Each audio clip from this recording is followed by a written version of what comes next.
Oui? Oh. Hello. Hello. Hello. Milo was first, and Milo has disappeared again. Milo! I'm all by myself. Hi. Hello. So, made some changes. I like to make some changes to confuse. Oh, Milo is there. There he is. Milo didn't disappear suddenly around the ether. Yeah, changed this morning. I had some ideas. I had some time before taking the bus. So I thought, I don't like the title. I don't like the description for the daily streams. I thought, let's change that. Let's use some very smart tools. And I edit the whole thing again. And I hope, let's see if it's for Recon. Woo! Hogstream.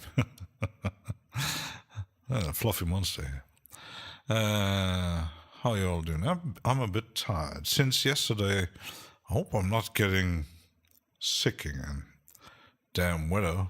Warm, cold, warm. Co-worker did open the windows again. So we had a draft for a few times. I didn't really get cold, but yesterday, I hope not. But I might drink some tea before bed. So, we're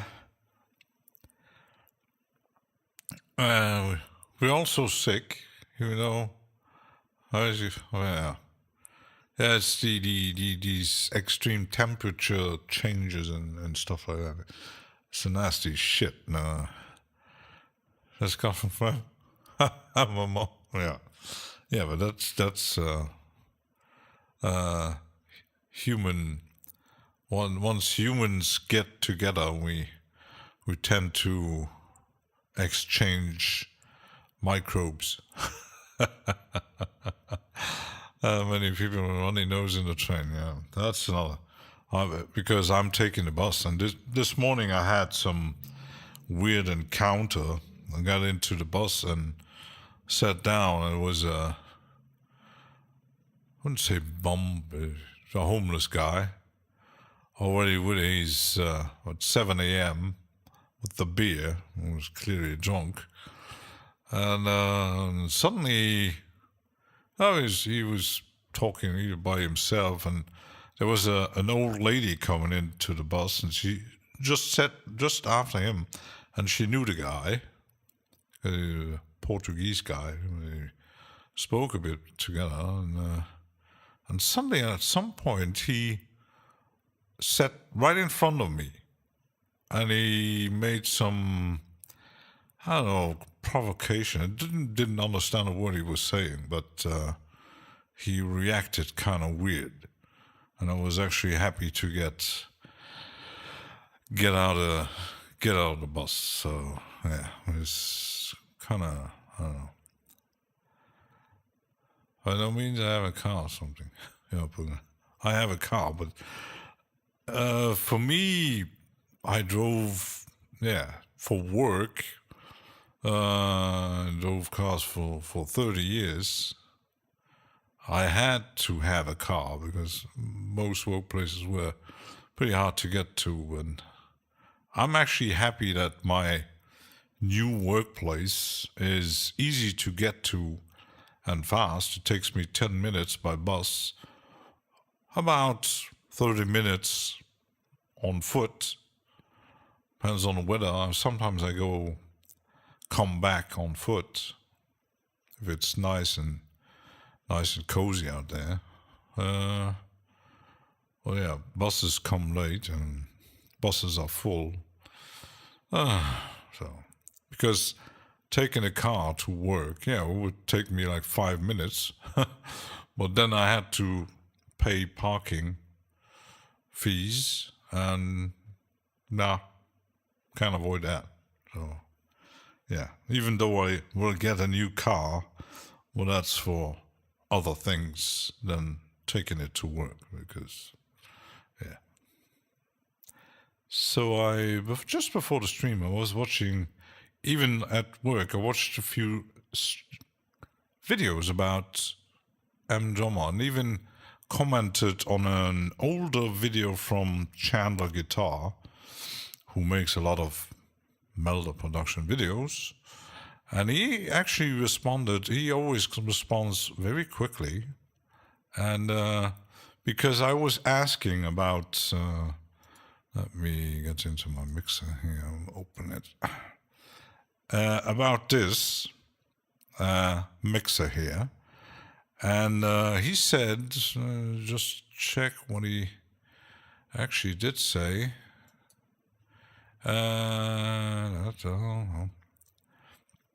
Makes I want to load here because it's an old computer.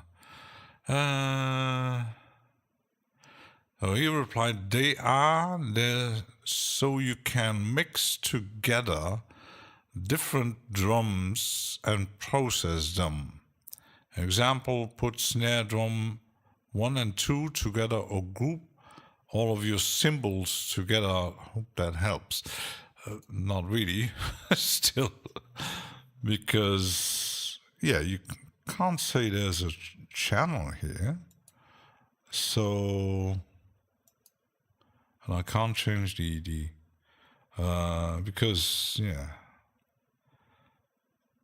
out, because, you got out, if I activate all of them, you got all the outputs, but you can't change it. Yes, you can add effects, but it might be that he means putting, like, on different things, different effects, I would say. Hansgrave, hello. Hi. Hello. So I think that's pretty much it, what I do understand, to put some effects on special effects or something like that. But I did find out about this here, because I made my routing, you can here in the drum set editor, you can, like a bit like in the D16 plugins, you can save the multi-output setup how you wanted it, because you can't change it. Ensgrave.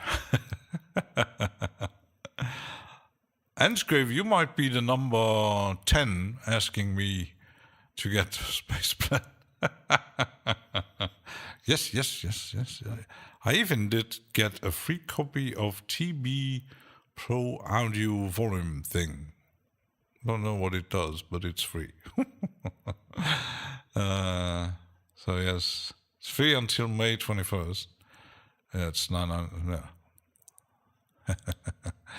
Yeah. On the other hand, I did some cleanup yesterday, and funny enough, I got rid of Cardinal. Won't be using it because it's too laggy. I'm not sure if it's Reaper who does it or it's I don't know the VST itself. So got rid of that and got rid of a few folders here and there. That's still where my drives. So I liberated space, lots of space. Might I don't have VST would like to watch. I have the VST, just I like to watch. Yeah.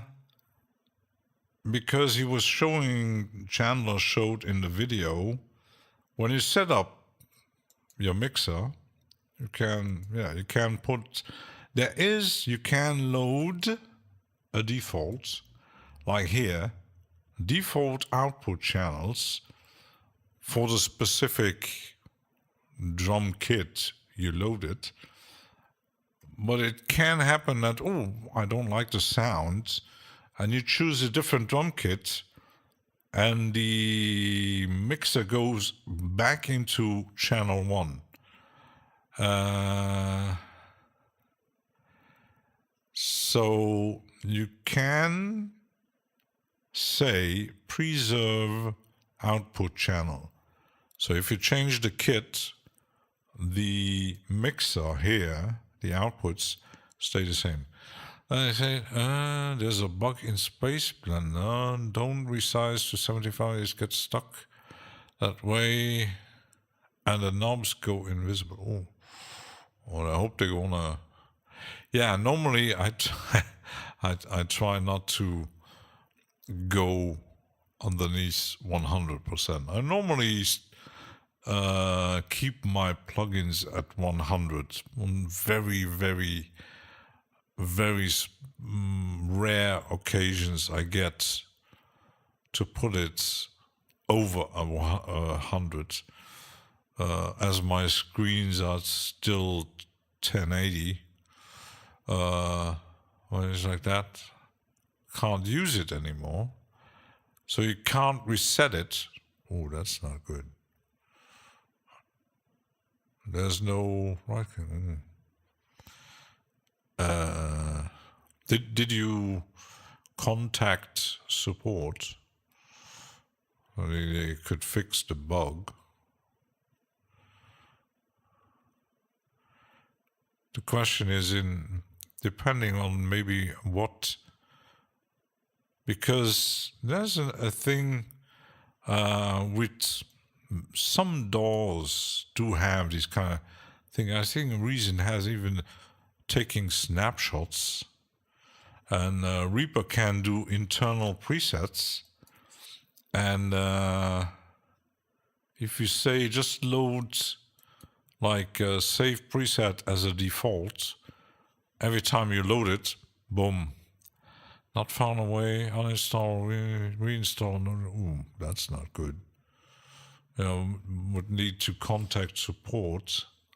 How to in which DAW you're using it? That's the question. Because I think I'm not sure about the size. Right, we're gonna test. I'm gonna save it. Not with the, but no.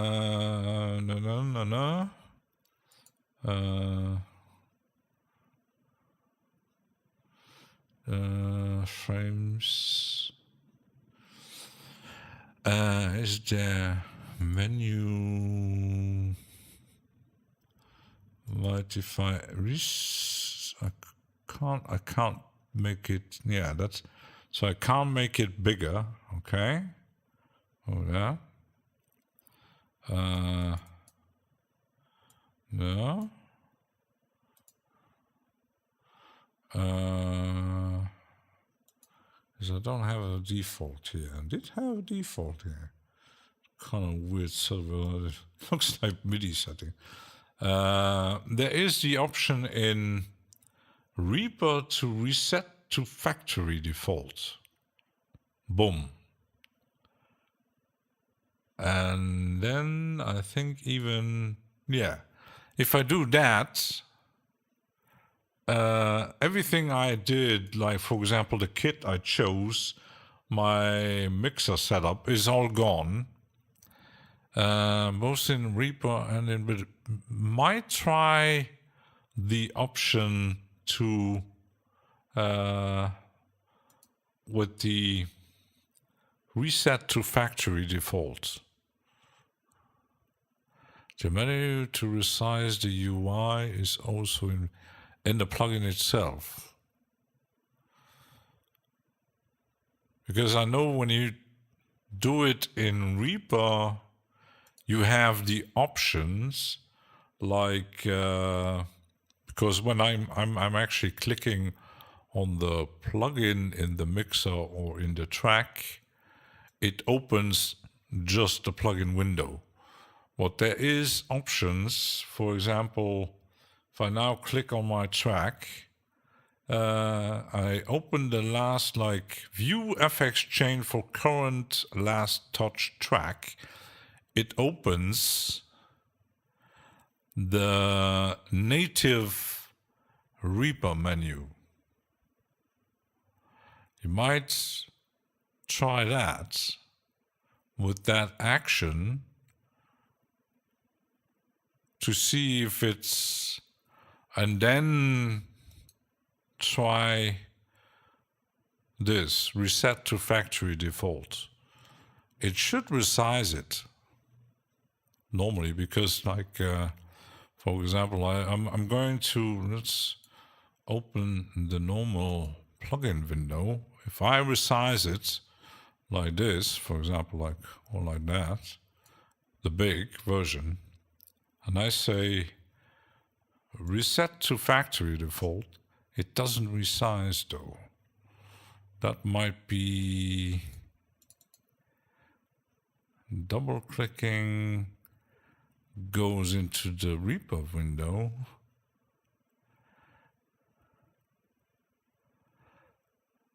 Yeah, but that doesn't happen Bitwig.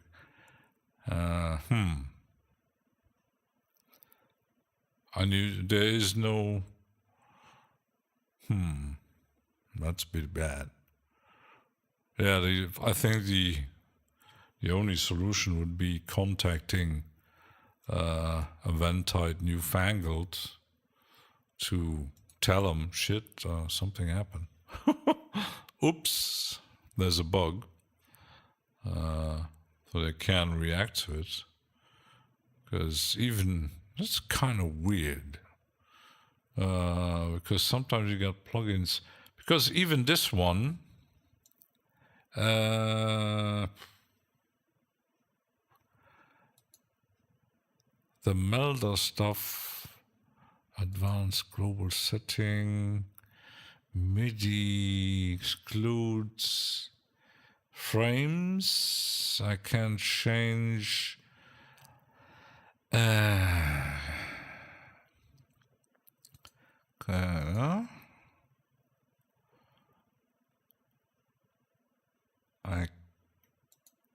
setting. No, that's this setting. Menu. No, that's another menu. Menu here.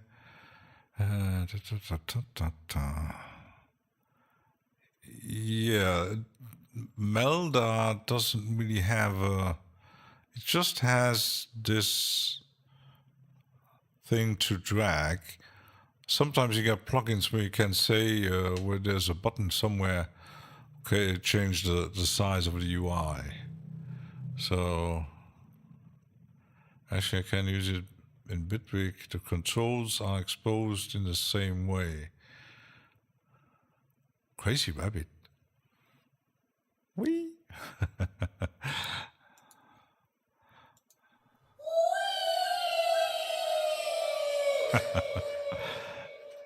Yeah, the UI sizes. It's a bit. Sometimes you get plugins can be quirky with this kind of things, UIs, and what bothered me with native instruments. Eddie Böse looks clear. I hope so. Hi. Hello. Yeah, if I, for example, actually add, where's my FX browser? The sound toys. Where's my sound toys? There you are. Space Blender. So mine opens if it wants to. It's a bit slow. I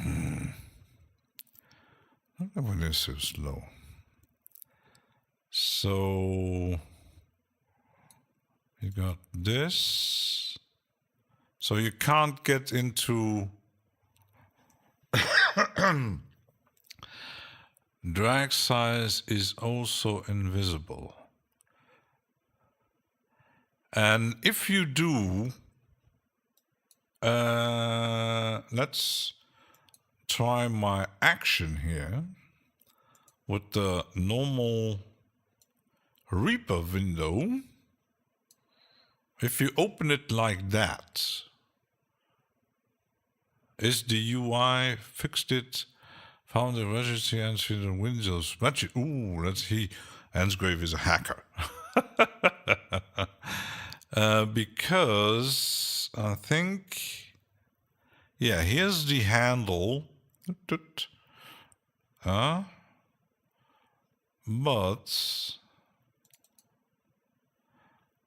because Reaper has its own window, like the 100%. Actually, funny that it was on 125. Change the anti to 75 to 100. It's working. Whee! You can do. That's Ansgrape found the problem thanks to the hacking possibilities of Windows. Biscuits. Yeah, sometimes you got.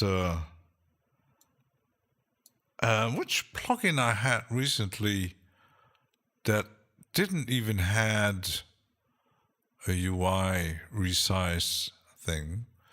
You think it's kind of normal that these days you got VST3 and clap plugins or whatever, that they all have included some UI sizing, but it maybe depending on how big the developer is, it is good. But Ansgrave had the problem. He resized the interface to 75%, and the buttons were gone. There's apparently a UI bug, but we solved that problem through some hacking things in the registry. It's kind of fun that it saves that state in the registry. But yeah, I found out how to modulate. It's a bit quirky. We tested modulating the knob here like this, because I've seen Chris from Signs of Life. Because he uses Ableton Live, he put some modulation on his rack, and he instantly had a modulation moving up and down and from side to side. The downside is in Reaper, you have to put two separate modulations, because Reaper recognizes one X and the second X. as two different modulations, and he might be something that Chris used in Ableton that does an XY kind of LFO modulation thing. So that's not because when he streamed, he had some stream problems, so I didn't really see what kind of module he was using in Ableton Live. So. But it is possible. So, and we're actually happy that we solved the problem from Ensgrave, and now I have to get back into I destroyed my nice M-Downs thing. So let's see. Empty me. I had this. Where did I find this thing? Snare leakage, vintage, extreme dirty, cinematic,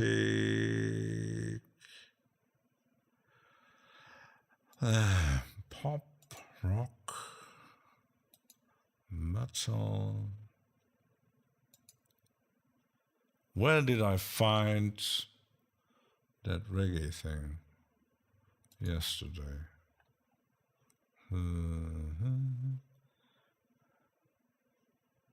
That's kind of odd. I had it in here.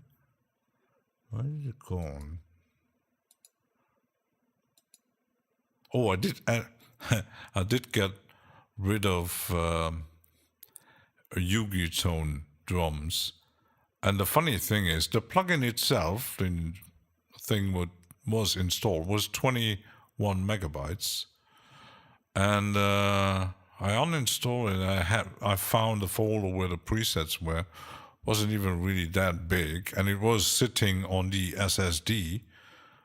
And I thought to myself, what was this plugin so slow loading these presets? Way too slow. Glad I just paid $10 for him. Uncle Chrome. Great time to show you the space planet in VCV. I'm up to actually. Oh, yes. Uncle Chrome has ideas.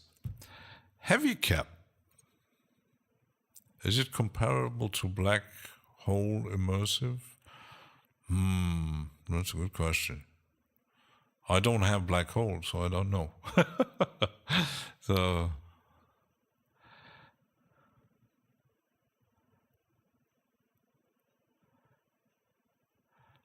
Yeah, I did. I grabbed the crystalline. I'm still working. I know that the plugins are not that kind of cheap. That's why freebies are actually very welcome. Where did I find that reggae beat? Metal acoustic. Let's see. Me stupid today. Me too tired to it. It's not strictly reverb, so it's its own. Uncle Chrome has the full Eventide collection.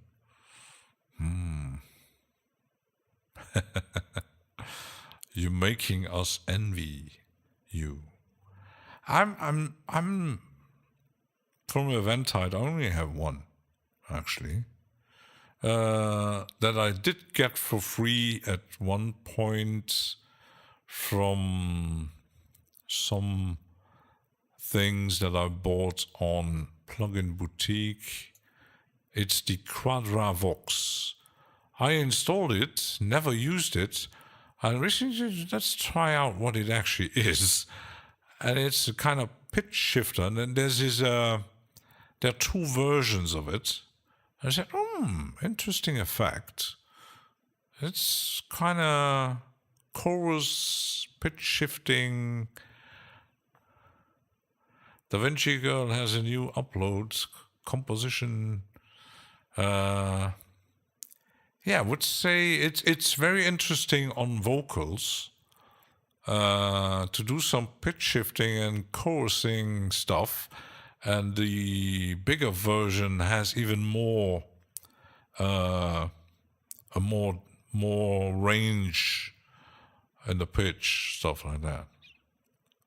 It's the Quadravox and how the other one is called. So it's the only event type I have, but I do have the newfangled stuff, except the compressor. So at least I got something. I have the pedal collection, or maybe use Quadravox. Do I have homework? No, I don't think so. Yeah, homework. Go check your plugins. I keep forgetting what I got and what I don't get, and too many of them. That's why I'm actually making these series to actually, because like M Drummer, I'm onto the M Melder Complete Bungle for about pretty much almost 2 years. We need to check my account on the site. I still have like 11 months to pay, and then it's actually finally mine. Because yes, the whole bundle is pretty expensive, and then they keep on adding new interesting stuff. But I played around with it once, and it crashed. I don't know why.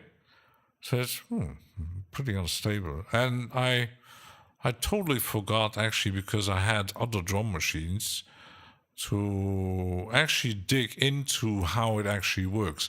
Because the downside is, at least I know there's only one YouTube channel who does intensive Melder plugin tutorials. And he has a lot. It's Chandler Guitar. You can find, I searched this morning around if I can find information about how to set up the mixer and stuff.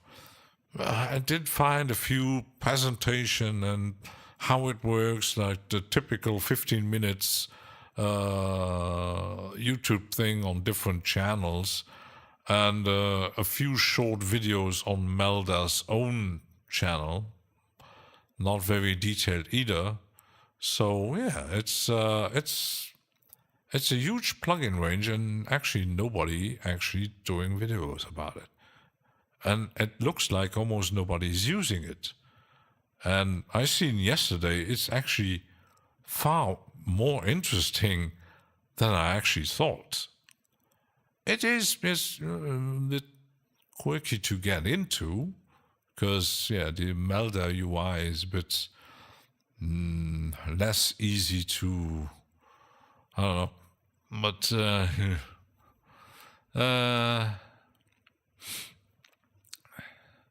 so backtrack a little bit, funky with scores. You did? Too many plugins preview on my tombstone will require several. Yeah, that's it. I told this story once. One man and his songs. Don't know his real name. He made a video once. He actually made an Excel table to actually check what he did spend on plugins, because yeah, he has a Patreon, but yeah, he's a very small channel. There's no people giving him like thousands of dollars. Oh, you can buy.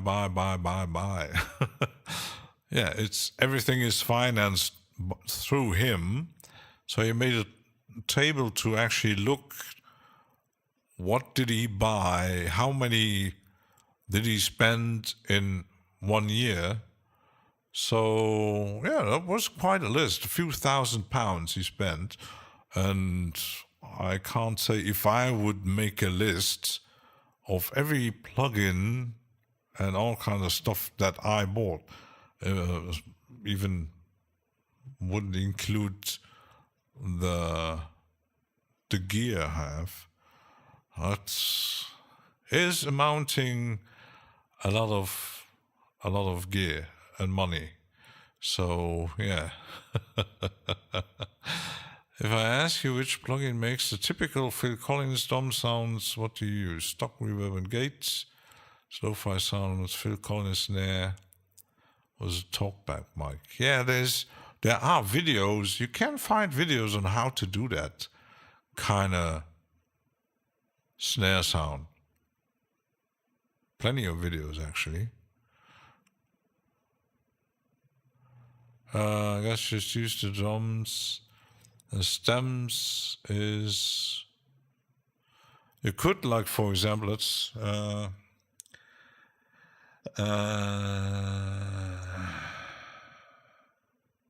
acoustic basic, pop.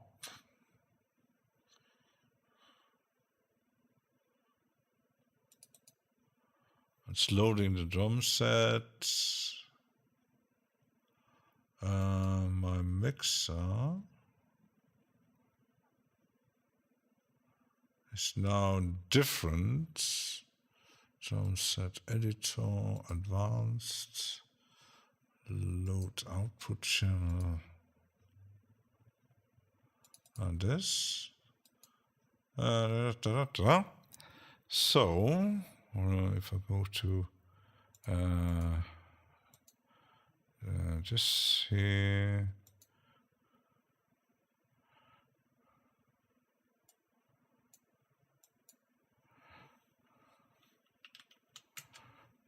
tempo.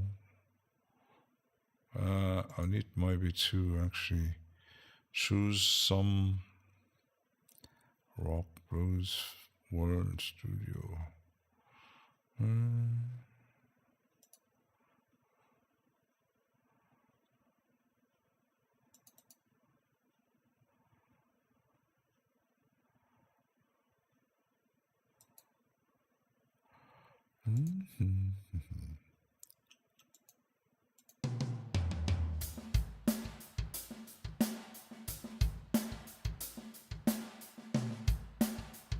If, for example, you got the snare here, you would say,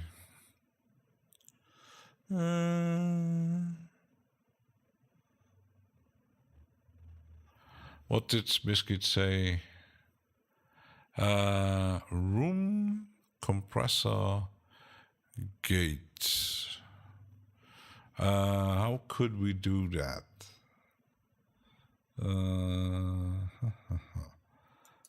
If you do it on the snare, the snare room.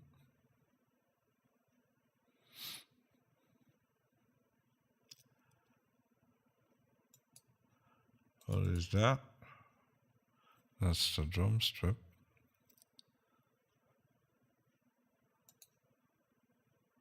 Ah! Damn you! Not closing the wrong window. Viral Beats. He's here. Hi. Hello. Yeah, I'm not sure about how to do that in the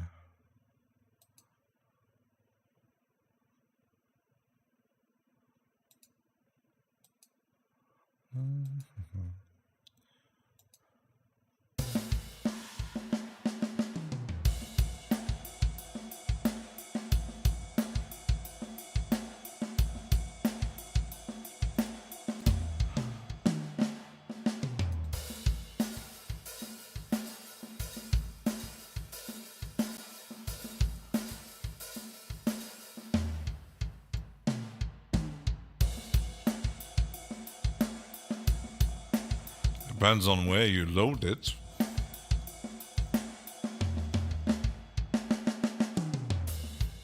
Could load it here.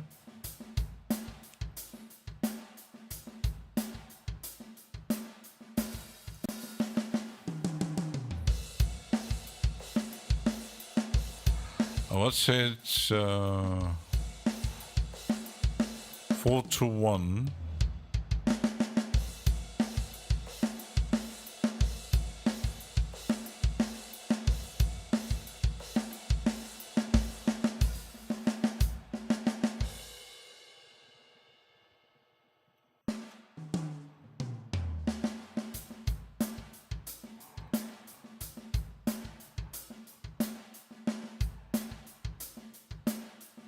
You're chatting too fast for me today. I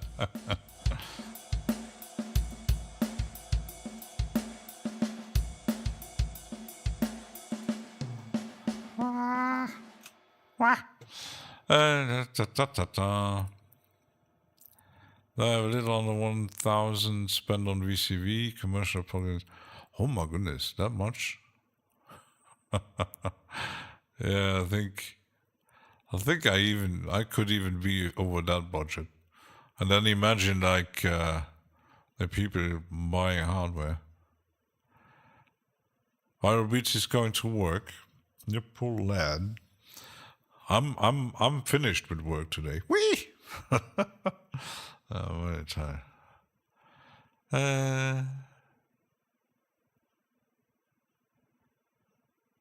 Yeah, it's Eddie. Check Uncle Chrome's channel here. Reverb first, then comp, then gate. Aha.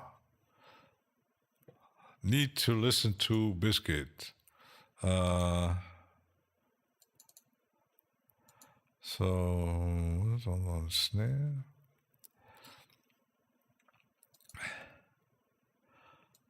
Reverb says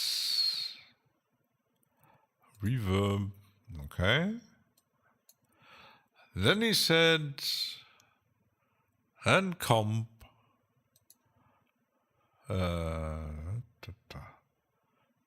compressor, but now I'm not sure what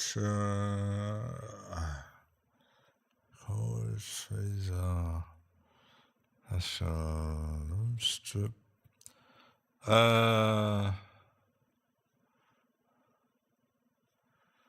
The question is, what does Melda use as a gate? Not sure about that.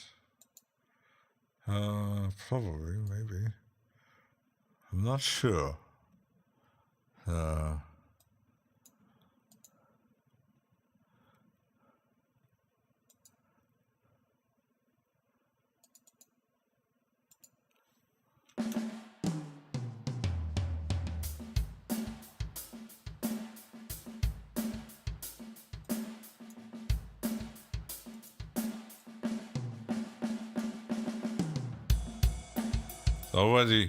Already sounding way different.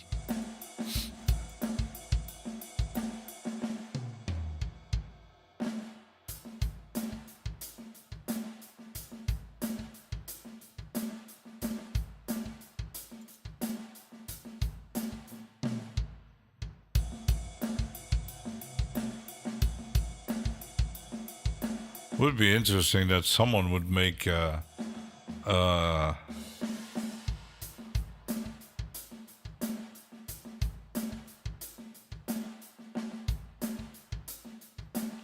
preset for that sound, but apparently no one wanted to use Colin's snare sound. I don't know.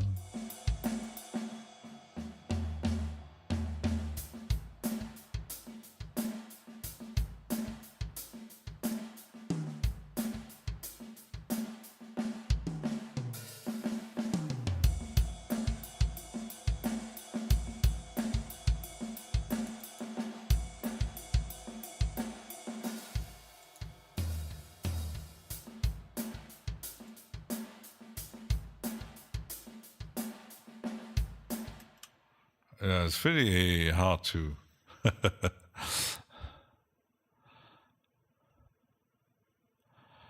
Been with VCV since version 0.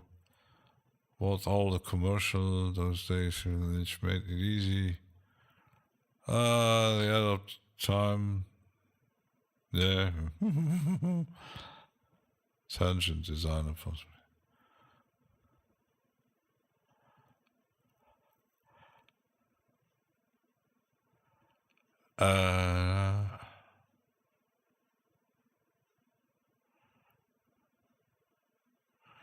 Yeah, but the question is, do I want to?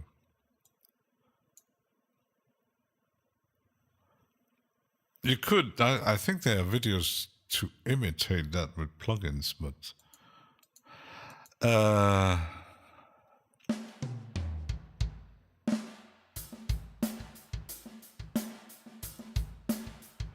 now it's actually working.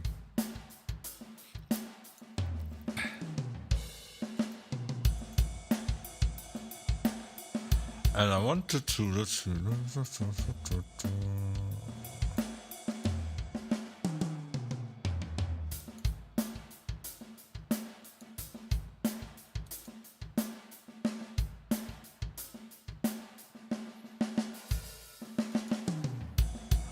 I had this one was it?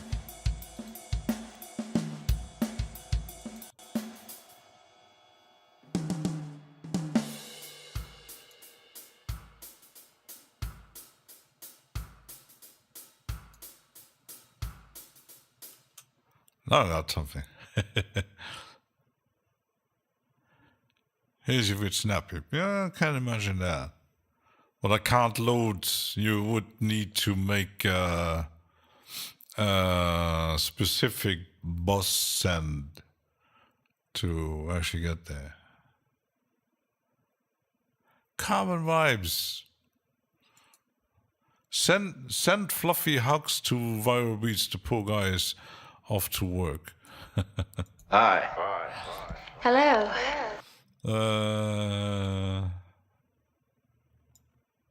Yeah, we'd need to actually use the snares and do another send around here, like a boss to recreate that. I have combinations from the effect support now. Oh my, Da Vinci Girl gets into the technical stuff. And I might,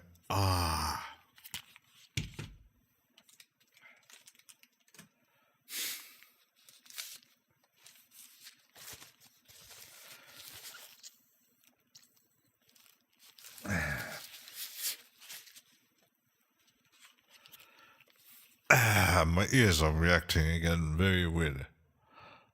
Pre-delay.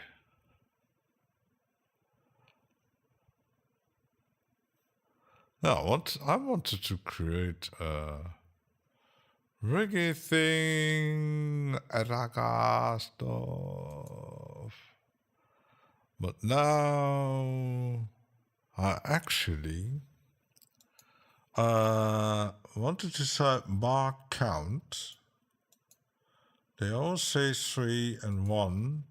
The intros is always 1. Okay. Okay.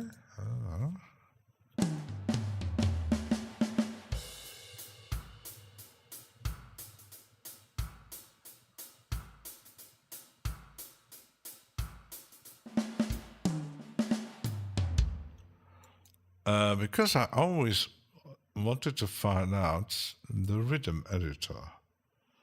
So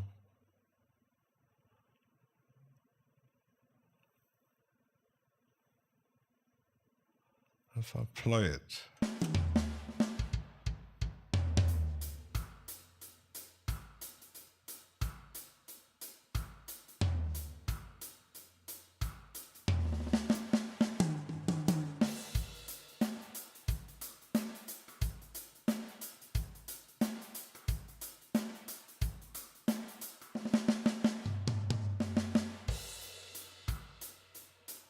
How does this?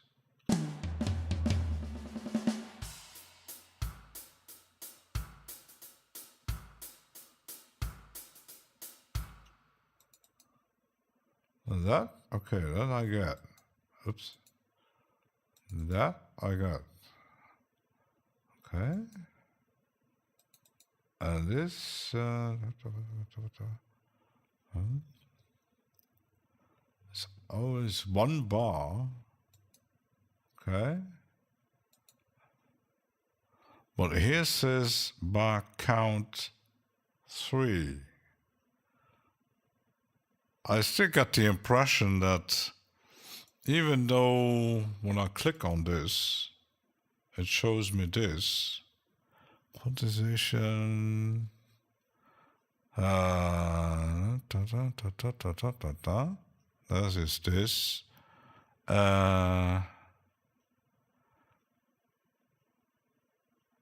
Let's check something. Song, when I click on this, it changed. When I say 4, that's how it works.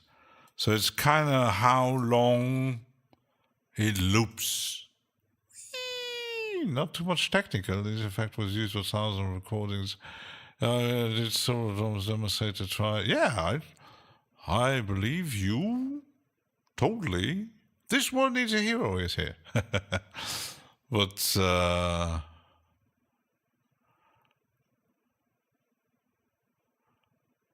the thing is how to recreate that kind of thing in M drummer. It might, because I don't know what actually Melda doesn't have a gate. If I go into the folder, it doesn't have a gate. Because sometimes it's a bit confusing with sometimes with plugins. No, it doesn't have anything that is called gate. So you would need to do that because even the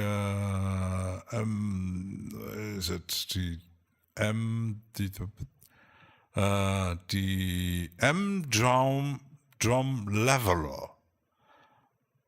I don't know really what that thing actually does. That's Melda Productions effects.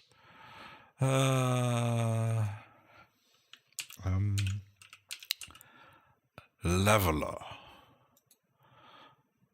Balance your drummer's performance.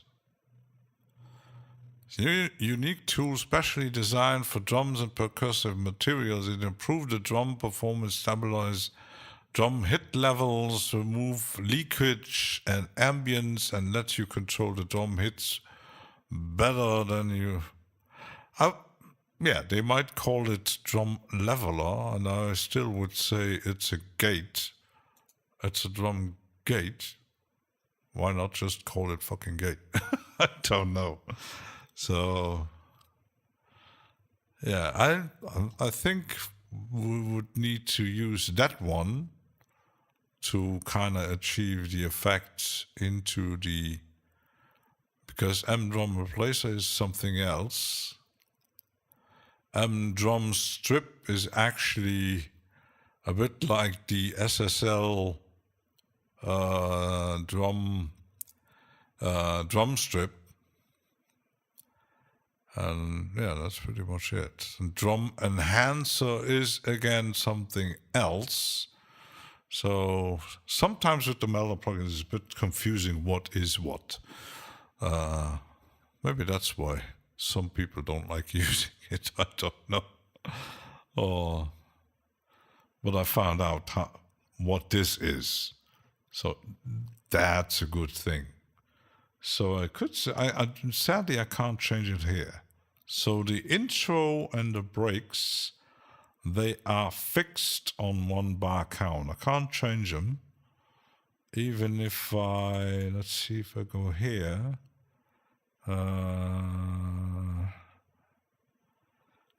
If you add,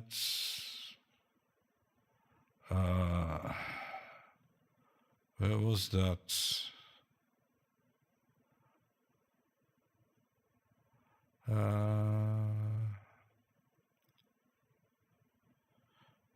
God.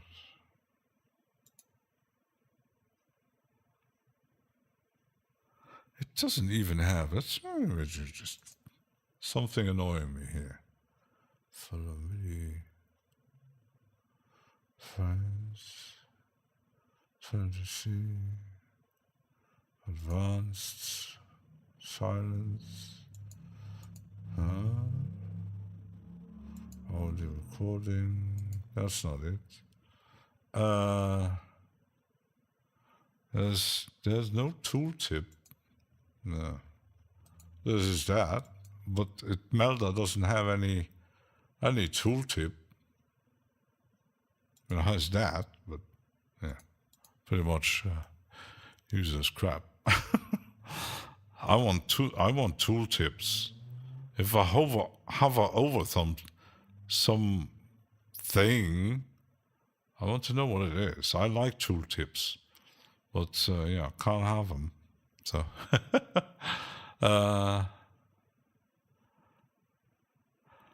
first of all, remember all employees must stop crying before returning to work.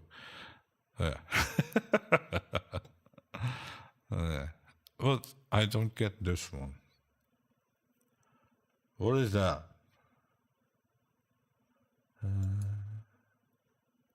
That is the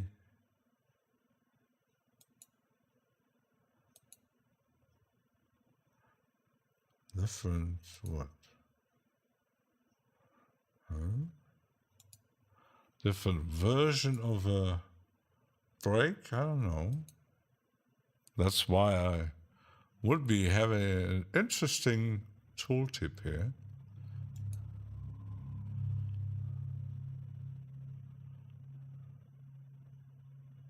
Playback, I'm not sure. Playback, loop type piano. Loop index is coming out. All the loops inside the selected loop box. Okay, what is the loop box? This? For drag and drop. Button exports the content into MIDI file. Yeah, that's pretty much. And creates a new loop in the current loop box and selects it. Like yeah.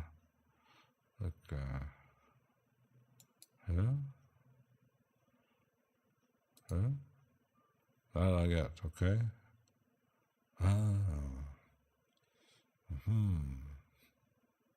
I think I get it.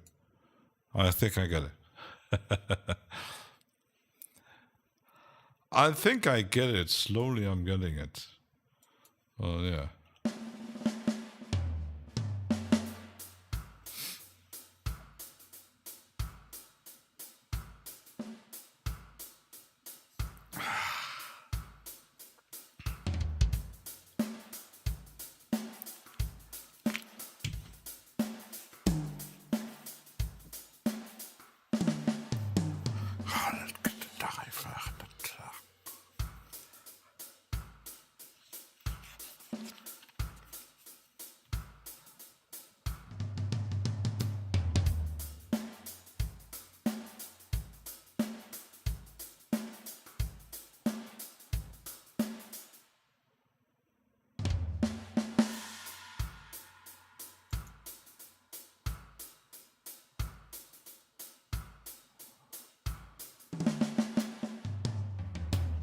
So if I want to have this longer, say 4, then it makes the beat longer. Yeah.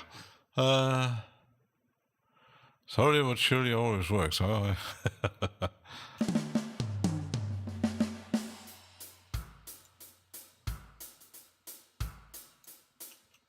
I might even, I was on this. Index, I want to change the level a bit.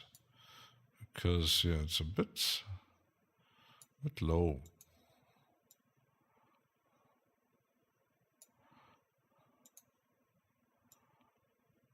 I don't want to make like ballroom jazz here. I want to have a bit of power here.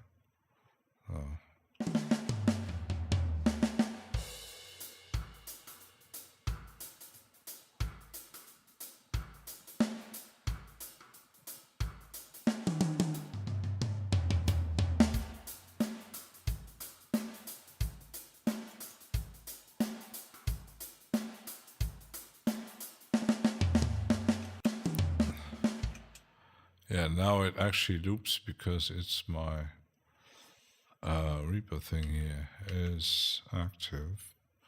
That's why it doesn't work. Ha! Now it should play the whole shebang. Normally. Hope so. Mixer is pretty much like it should be.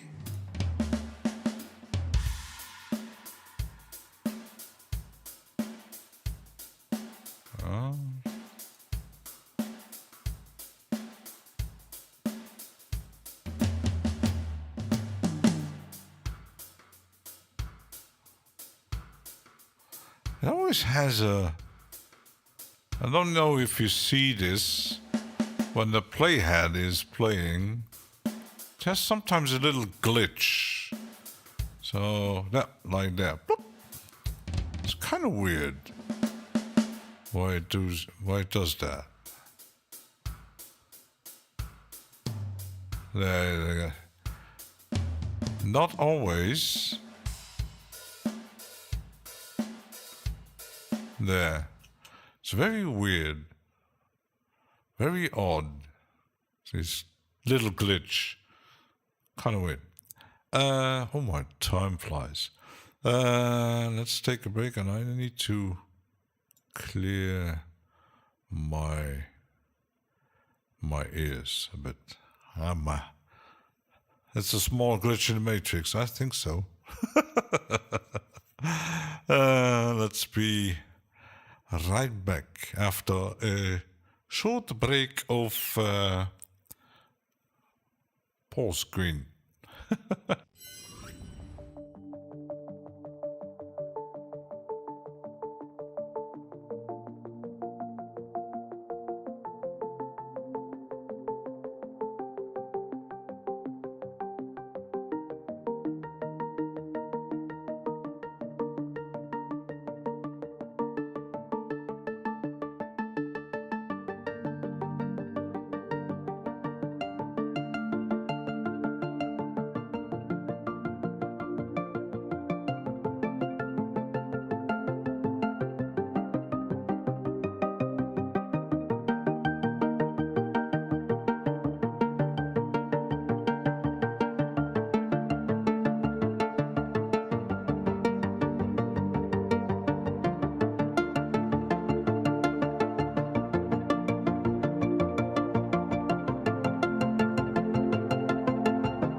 I did put the wrong screen. Sorry about that.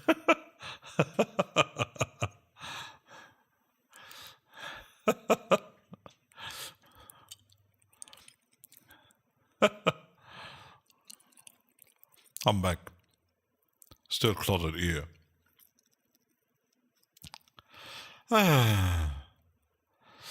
Yeah. Because when I switch.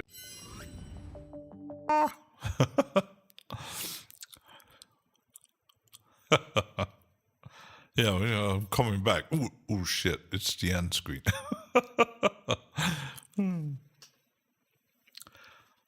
Told you I'm getting old. I put out some tea because I'm feeling like something is coming up. So I found out how to make this, and now I want to actually change something else. If I do a different beat.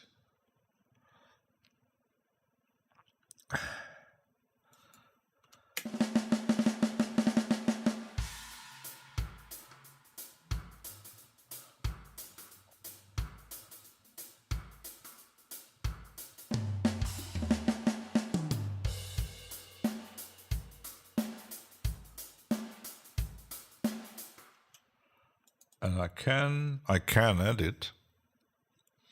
Yes, of course. I could add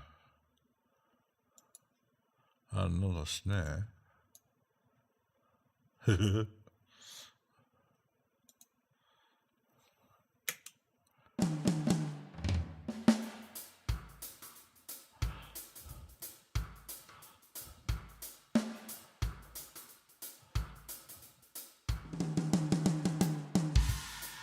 I think I'm hearing again on the.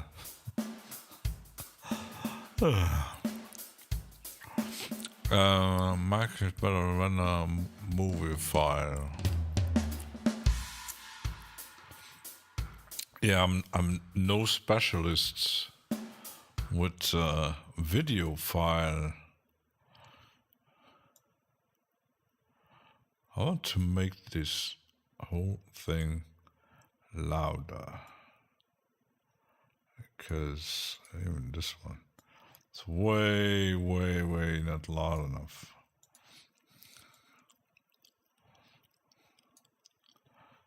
Especially this one, let's make it much louder. I want to hear you go deaf. That's better. Don't know why it's going up, but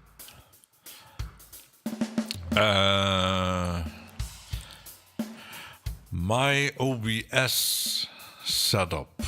That's a good question. If I can show you that on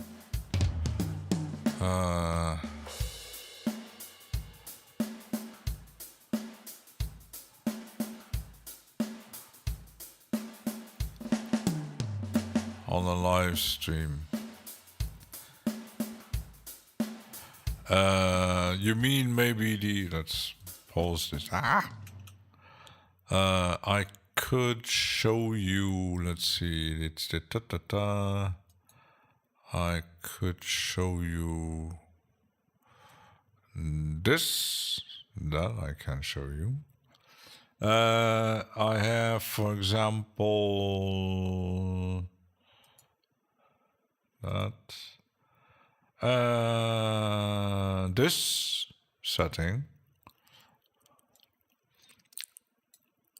this is important, but I'm not sure how about Mac though, because I got the settings from someone who, it's a YouTube channel who makes a lot of OBS tips and tricks. So I got this from him. I mean, scenes and visual settings. That is going to be a bit more difficult. I could, because my scene, I could make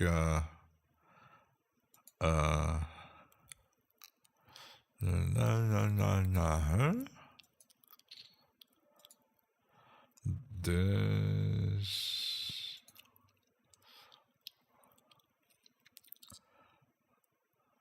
You can see the chat. So look at this. This is my scenes. And into different scenes, I got different sources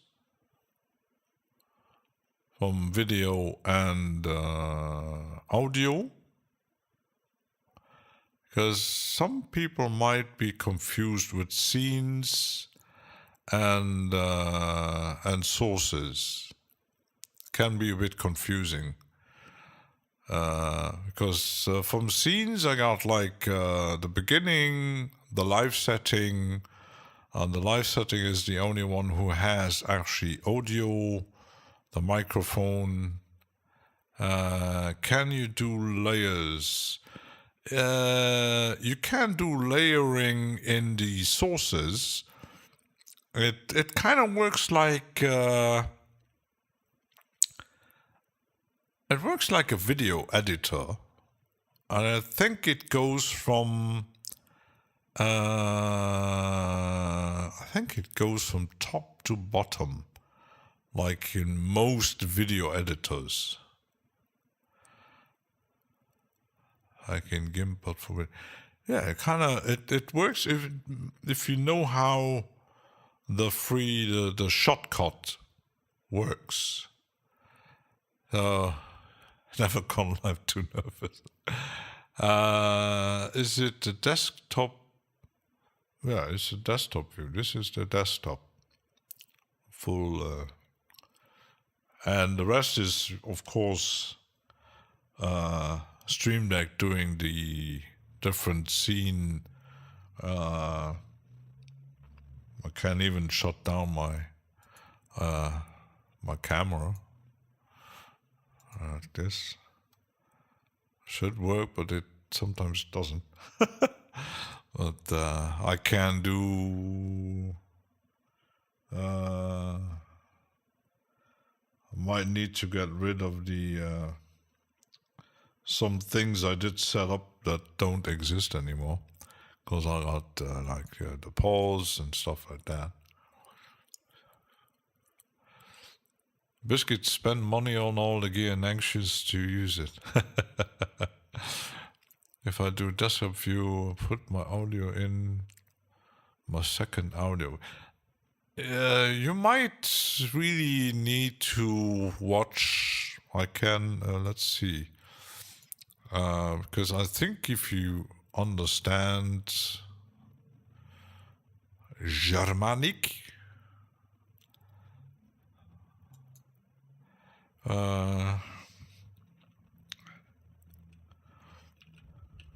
oops, might find the channel like this. No. There's many on British,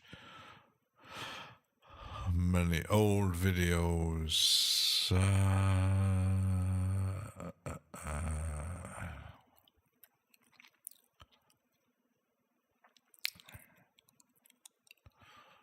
There's a huge load of videos about OBS. Sometimes, mostly, they tweet Twitch stuff. There he is, Nilsson. There he is. Can't send you the link for this one. He is. And there's also another channel with a very sophisticated setup. Can do When DJ can update to a new model, I think Ink gave me it, and it's old and no longer supported by most DJs. Oh my god, then it's very old. One screen monitor. The downside is with one monitor, you might not see when you do live streams. You can pop out the chat, but I know that, for example, many have just one screen, and you don't see the chat. You have to have a pop-up window, and it's best to have two screens. Nielsen just do Twitter support and confuse me with Windows. I think he has, Windows. He does OBS for Twitch and some tips also for YouTube. But I think when you're looking on YouTube, there are so many tips and tricks on OBS. I know that some don't even do like I did with the scenes, like different. Even I don't have a really sophisticated setup yet. Everyone that uses OBS it's. I know, for example, Odo Sendado Kai has OBS on a second, or he has it on a laptop where everything is sent to the laptop and the laptop does the processing and everything. So Cosmic Simon going to stream a potatoes. Cosmic Simon, if Ben Jordan can do a live stream for about, I think the live stream was going for about 10 or 12 hours with little chicks sleeping and eating. Twin Cities made a stream. that one was actually fun, with his shrimps in his water tank. That was, but I know an artist on Twitch who has I think he lives in Colorado or something. He has a farm, and he quite often made a stream where he was making his arty stuff, and he had a camera set up outside where you could switch so you could see the chickens running around.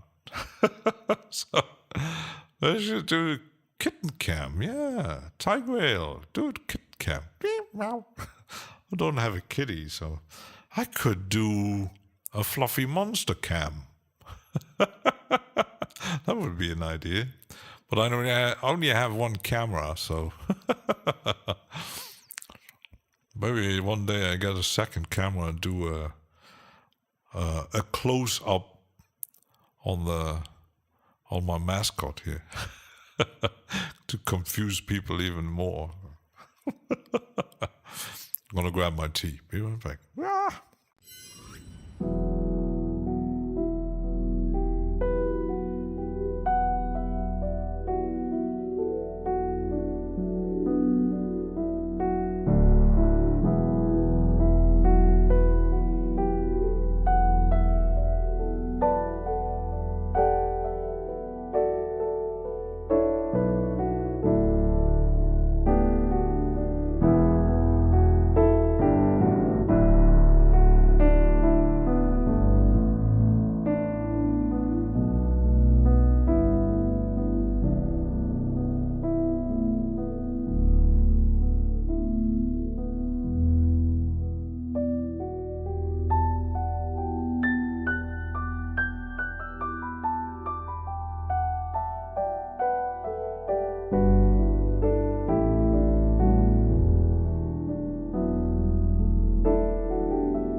The thing is with OBS, you can do very sophisticated or very simple. I know that specifically for DaVinci, I know that Kai Jürgen doesn't have a real end screen, for example, because some have no end screen, so they hit in OBS you can hit stop streaming, and sometimes you see people like they're still talking, but they don't keep in mind that once you hit stop streaming, the stream is gone. So sometimes you get sudden cuts, boom, stream is over. Why I actually did make the 4 different scenes, that's pretty easy to set up. You can even copy the settings, and then you can load your sources, stuff like that. I can, like, for example, in here, I can do get rid of the camera. Boop. You don't see me. No, you don't. Even the overlay and stuff. Even my little monster here. Boop. So, and you can set up these switches with the Stream Deck because it recognizes different profiles. So that's good. You can even set up like muting the microphone or some audio sources. The downside is setting up the audio in OBS. Depending on what you're using, because, for example, my audio setup, I can show you here, these settings here. I don't have any global audio devices set up in OBS. It's my sources are generated in my live scene where I put up the microphone and a dummy thing for the plugin for the DAW with the Blue Cat connector, because it needs there was and still is, I think there is a script where you can actually use ASIO, but it's not really recommended. It's not updated enough, and it's a bit odd to set up. VB cable, yeah, a lot of people use that. That is an option. It introduces a bit latency, so always keep that in mind. But yeah, you could use the Matrix or Voice Meter Banana or stuff like that, and send your different audios and set up in OBS. Well, it is a bit of work to set things up, because, for example, if I choose, I could, for example, use the. I'm not even sure if it actually works. Not sure, because I do have on the SSL, I do have loopback, but it doesn't recognize as the loopback here. So why I actually left it out, so you don't hear if, for example, I open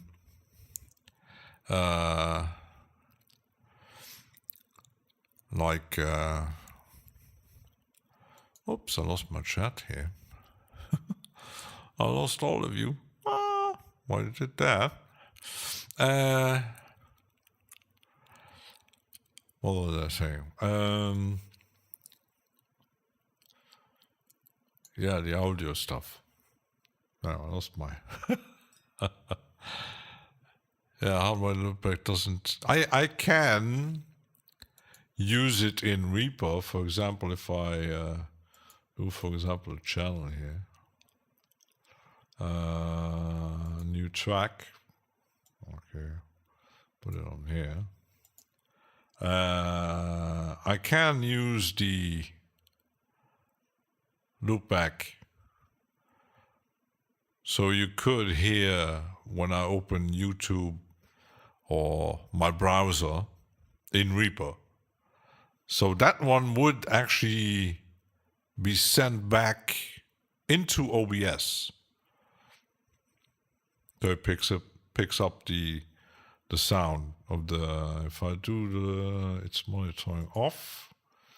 Normally let's just check my setting. It's playback 1 and 2. Monitoring off. It should show up if I just to test something, some random shit. No.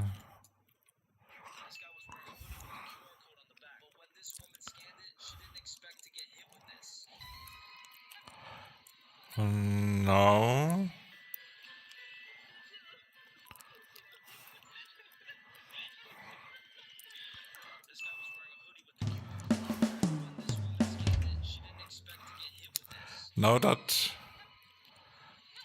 I hear it very loud, but it doesn't. It didn't get sent into my thing. That's quite odd, but yeah, that doesn't work. So I use RIA plugins in the master for DAW loopback. You can use the RIA stream to send your master into OBS. But you have to set up a dummy thing, like they call it with the sources, the audio.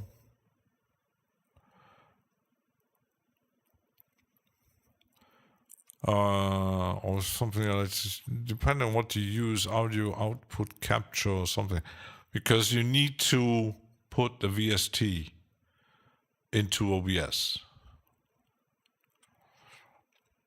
And it actually works with. There are even videos on YouTube how to set these things up with Restream, because then you send your DAW audio from the master via network into OBS in the same way as this nice little plugin here. It's the same principle, just looks different. So they will update to support the VSTs. Would be about time. Yeah, I know the development of OBS is, yeah, it's open source, and it's it does get updates, and sometimes even updates break stuff, but you could use other streaming software. There was one little competition coming up. I tested it. It looked kind of like a bit like OBS, and I think, at least at the beginning, it was free too. Because yeah, there you got Streamlabs, but Streamlabs isn't really free. It's a stolen code, a stolen fork from OBS, and they had actually, I think they had attacked Streamlabs in court, but yeah. Because OBS knows that Streamlabs stole the code to make Streamlabs. And once people realized that it actually is kind of stolen, they stopped using it. There are still people actually using that software. But Because if you want to have the more sophisticated stuff working in the Streamlabs software, Streamlabs OBS, you have to pay. You can't fork up, yeah, but they ask money for it. So you get a free version, but if you want to add more functionality, you have to pay. And that's where it gets...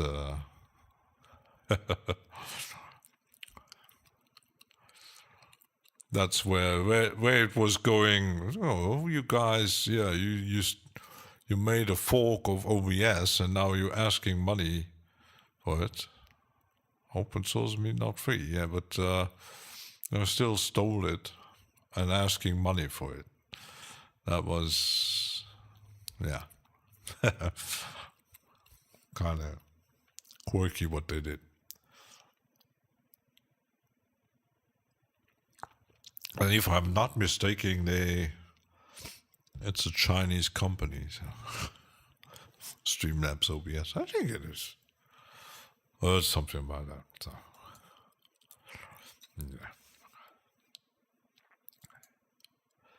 Yeah. My song mixer is set up. They're changed a bit. Kind of odd.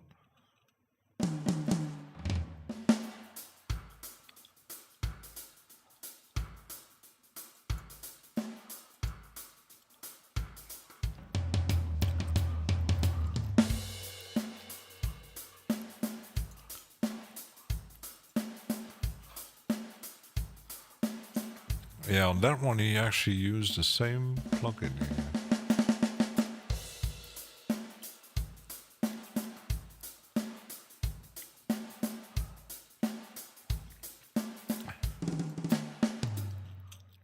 So now I know how to edit. Is my mixer still working here?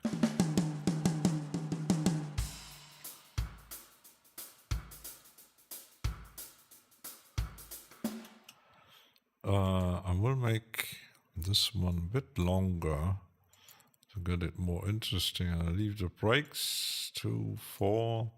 Let's make them all 4 to get a bit of longer track. This, okay. And then this one also 4.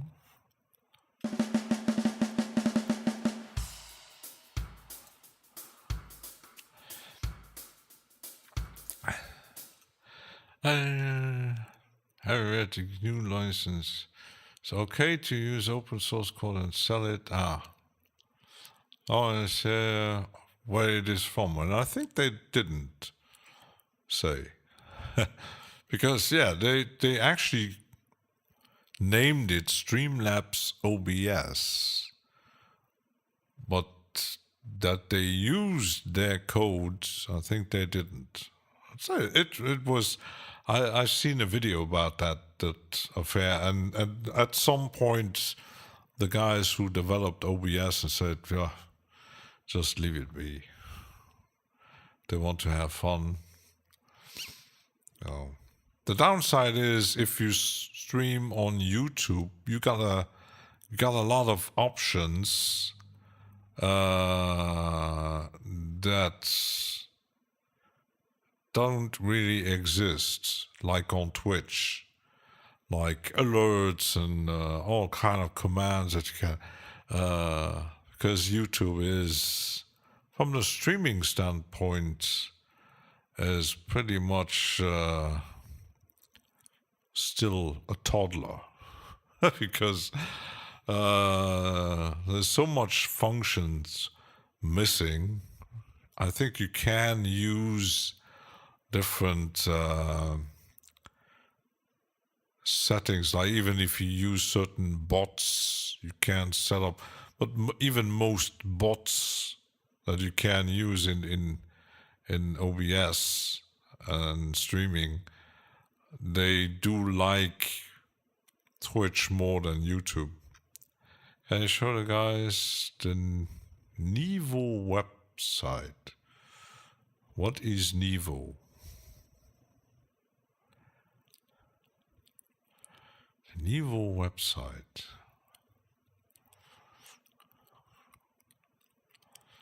What is Niveau?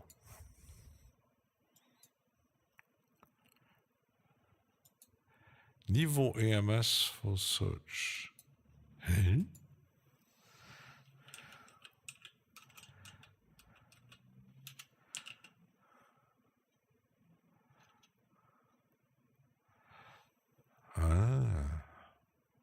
Online mixer.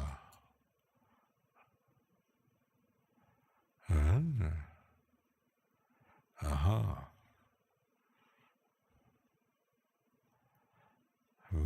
Never heard of that one. How?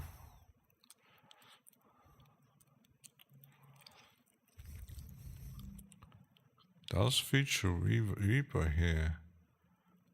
Impulse responses.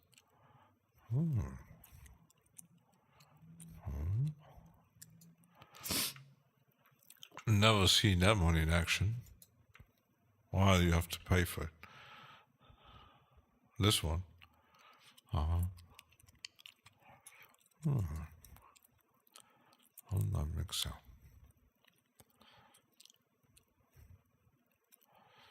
But what does it? Not if the missing doesn't know about me. Try another web browser. So it's a mixer in browser. Kind of weird.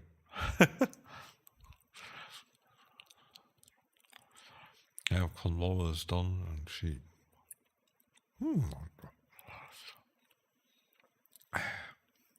My tea is still hot.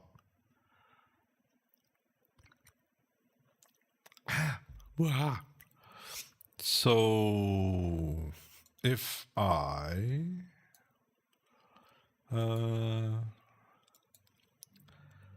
put these on record, but I need to actually just to test.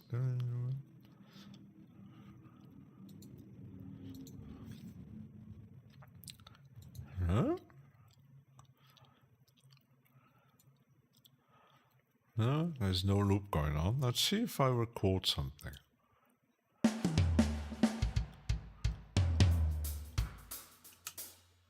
That didn't work. Why didn't?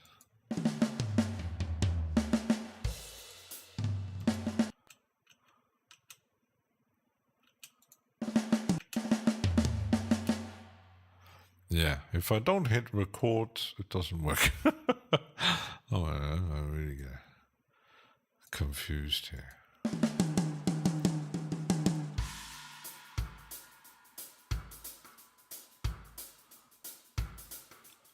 It does record something. I've put them in a convolvo like for 2 and does Phil Collins sound from this point each of yours sound crazy good, like Phil Collins. And then I get a copyright strike. Yeah. I hope not. Yeah, imagine that. You imagine AI would be so stupid. You make a snare sound like Mr. Collins, and then you get a copyright strike because your snare sounds like Phil Collins. It is possible.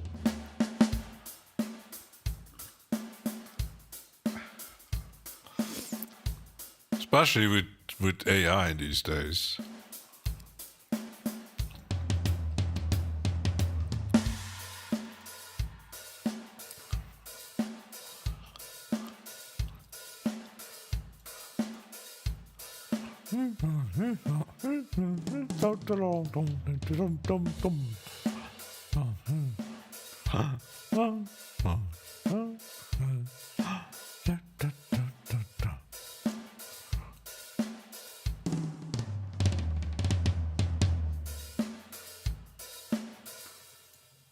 Okay, I recorded something. Whee! My kick sounds like a Roland TR-909. And you get copyright strikes because your kick sounds like... Because sometimes you see videos when people are getting copyright strikes on something. What, you copyright strike on a beat? Really? So there wasn't really much on that thing. So, yeah. So what needs, let's put the record out.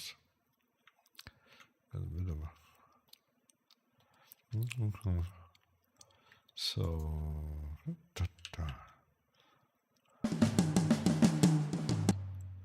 might actually deactivate the plugin because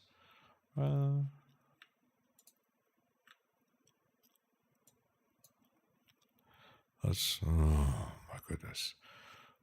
What is he doing now?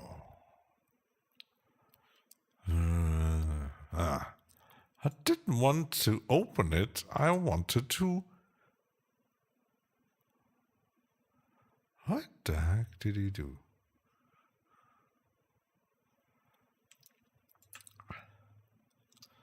He copied my plugin. My head sound like 606. Any drum MIDI is not involved. What the beat might be, I don't know. Imagine me like maybe doing in the... The question is, imagine like programming M drummer and doing the break of a specific song. We all know which one.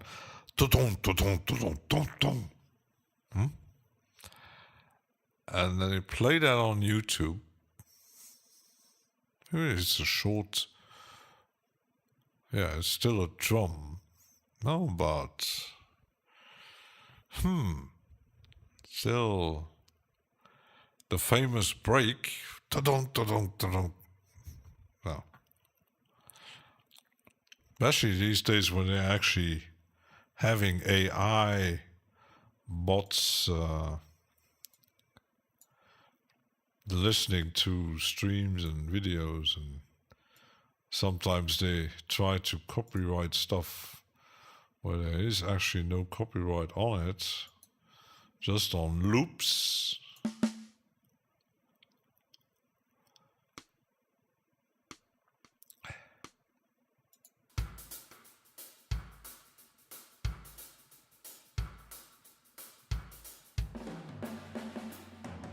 So that one, the out, that's kind of weird. That one, the out one. Let's reactivate my plugin here because I wanted to check some. It recorded the because it loaded a different. So you always have to be careful with the mixer because every kit is different and changes your mixer, because now it puts the outs, the sends and stuff on channel 1. So yeah,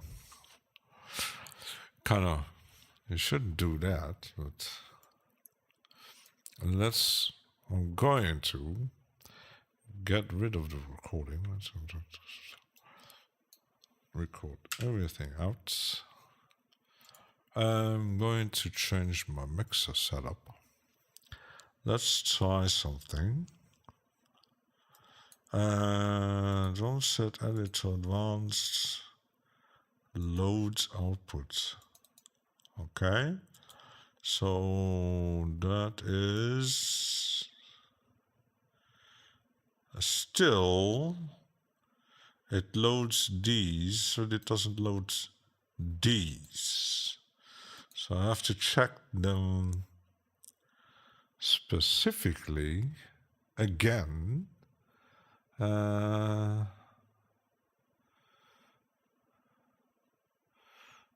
going to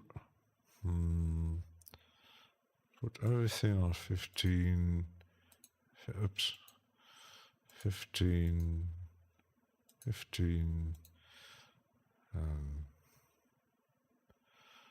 I could say, because the overheads are on 9 and room is on 10. Okay, 10. And the sends I did put on 11. 11 and 12. Okay. So now if I put these like that, I'm not sure if it's actually saving that. Because it's even different than I set it up. Oh my goodness. So you really, it's a bit, even though you say here, preserve output. Okay, it's okay. Let's go back into my mixer. Because every time you change a kit, it still changes. So you have to be very, very, very careful. Because it's always changing your different setup. For example, you got the bass sub 1. It could say snare 1, snare 2, 3, 3. Or let's see, 2, 2. I really need to set up everything manually because it doesn't really save anything. Kind of 3, and then the rest make it on 3. 3. Okay, 3, 1, 2, 3, 4, 5, 6, 7, 8. 1, 2, 3, 4, 5, 6, 7, 8. And the rest is okay. And the song is okay.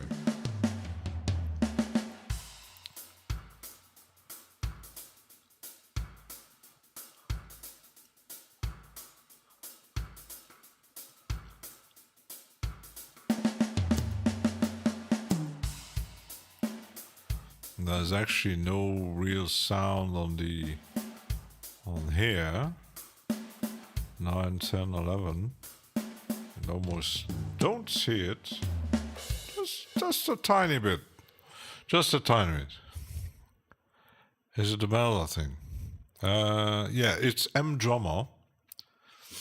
Got 3 different versions. And it's best to load this 16 out. The thing is, I was watching the video from Chandler Guitar. I was explaining because, yeah, it's a lot of clicking around. That what makes it a lot of work. Because you have to get into the drum set editor. Okay, once you got something loaded up. Then you have to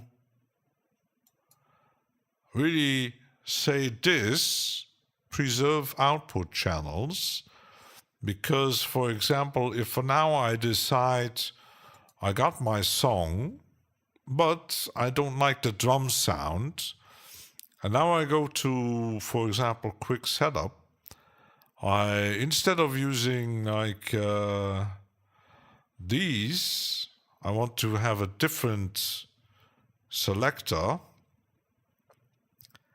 Like, for example, I would use this just to demonstrate, it's okay. It's advanced, it's coast. Everything is set up here manually by me. I could even say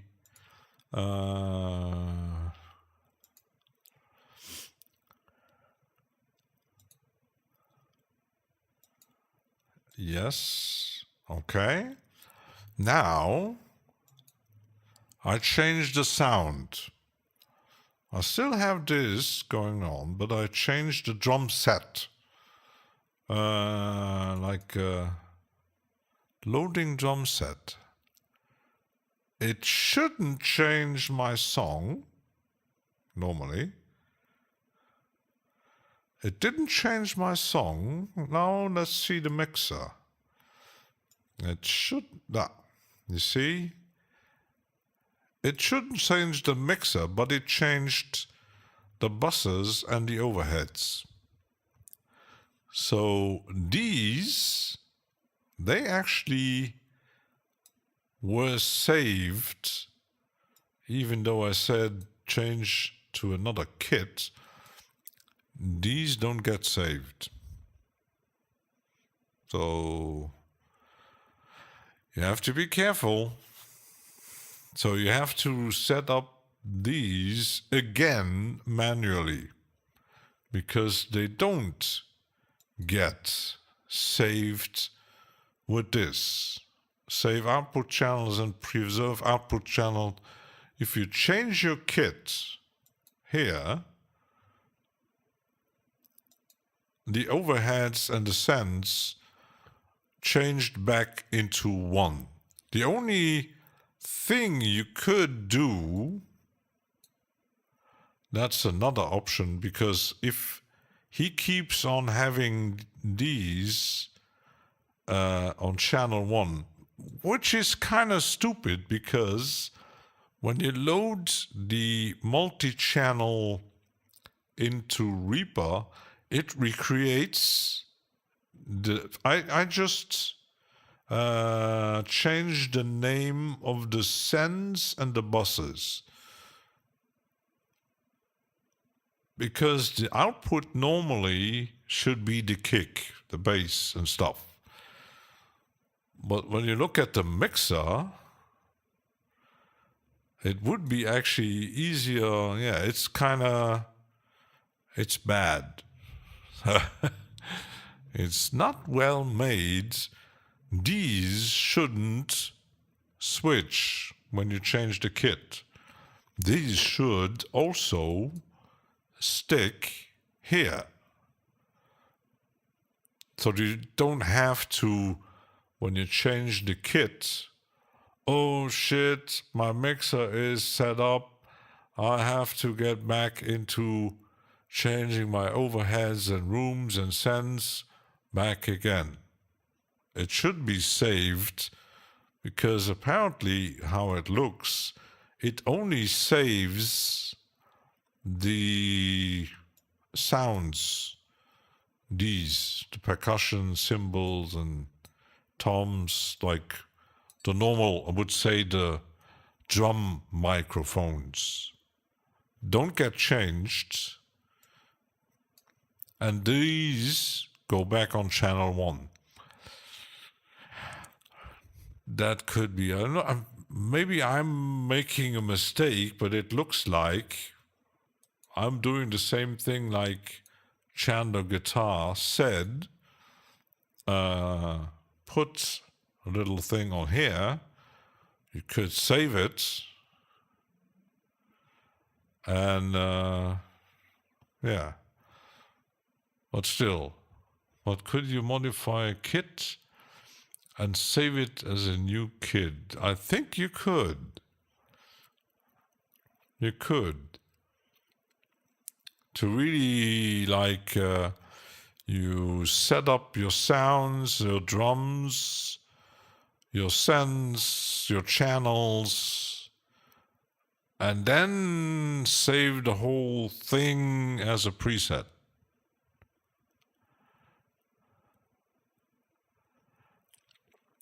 this one is put my Rust circuit. Apparently my Rust circuit is my one of the people like that track. I don't know. Yeah, I think that would be because saving output channels here.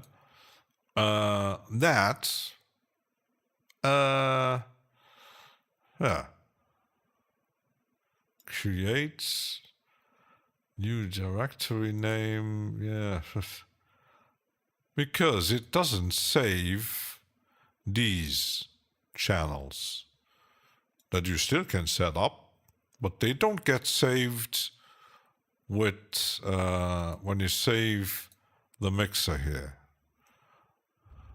So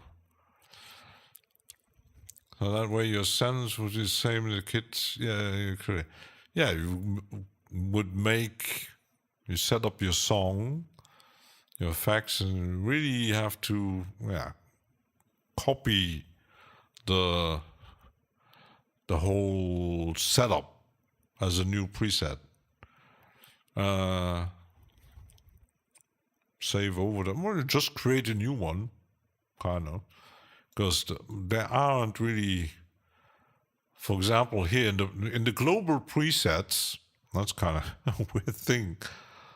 There are not much. It's I would even say that's a good example that not that many actually using M-Drummer. I don't know, because they have an online exchange program where you can send in your presets from all from the whole range. And sometimes I always check if there is something in, but most of the time you load a plugin and you check download presets here, and then it shows up in the online exchange. Sometimes you get 0, because I don't know how many people actually really using the whole complete bundle. I sometimes get the feeling that a lot of people just grab the free stuff they propose. Yeah, it works, it's a bit limited, but it still works. But the complete bundle, I know that Ben Jordan said that a lot of professional actually using Melda plugins, but I got the feeling that they might keep everything for themselves. I don't know. But especially for the home use, I know that Projector uses Melda plugins quite a lot. But you don't see, especially on the YouTube production thing, you don't see a lot of people actually using the Melda plugins. I don't know why. Because I know that the Polish guy, Folia Studios, made a video with the title, "Why Are People Afraid of Melda Plugins?" They are complicated. Yes, they are. It's a lot of clicking around, a lot of setting up, and you can get lost in a lot of menus. That's maybe some people like something very simple that works with a few buttons and knobs, and they don't want to get into the very nitty-gritty. I haven't heard of any Melda plugins. Time for deep dive.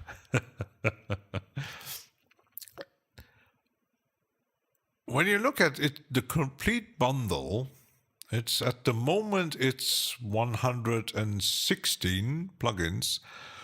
You get only 2 instruments or 3. You got M-Drummer, Sound Factory, and one more simple synthesizer. The rest is mixing, mastering plugins.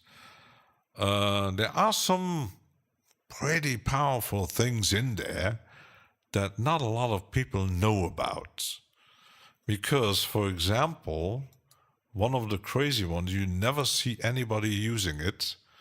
Let's just save it. I go into my effects here. It's the most advanced. It even has there are 4 versions of it. Let's load just the simple one. This one. The MXXX. Doesn't look like much. But don't go into the edit. It's the MXXX. It's the effect version of M Sound Factory. And everything goes through this chain. And if you have the complete bundle, like I do, for example, I want to make a crazy effect. Okay, I might make it a bit bigger. Now I want to make a crazy effect. Welcome to Melda. You can load every plugin from the Melda range, no VST, of course, but everything they have, you can even load the instruments in there. From the sound design point of view, you won't find any more crazy than this. You won't find it. Everybody's talking about infiltrator and cable guys, but this, nobody uses it. Or if there are people actually using it, they won't show you this plugin because this is crazy sound design shit. Really crazy. Because, yeah, loading every... you can do... I would compare it to Snapheap from the idea. Because with Snapheap from kilohertz, you can build the most crazy multi-effects in the kilohertz domain. And the same goes for the MXXX. If you have the environment of kilohertz and using Snapheap and even the multipass, it's the same function, pretty much. But I don't think that kilohertz had that many, because yeah, it loads 116 plugins. I think the limitation would be your CPU. So yeah, you can do like, oh, I want to do a reverb. Okay, now into the reverb, I want to use a convolution. Now I want to do a bandpass EQ. I want to add another delay. And yet another distortion. So, yeah. And it's multi-band, I think. I think it is. I'm not sure. So, yeah, I would compare it to Snapheap with a different UI. But it's pretty much the same principle. So, but I think the price, it's one of their, with the instruments, it's one of the I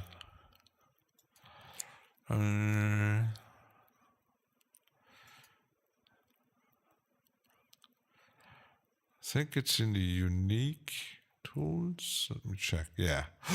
Yeah. The MXXX, when you just buy it, just this one, it makes, I wouldn't say a third, but almost a third of the price of the Melda plugins.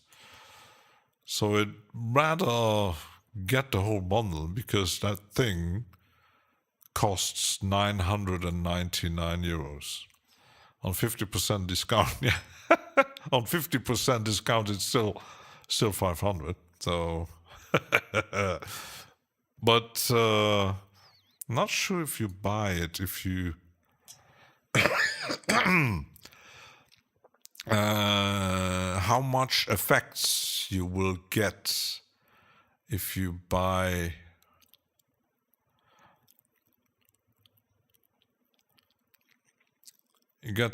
If you buy MXX just by itself, you get 70 plus top quality processors.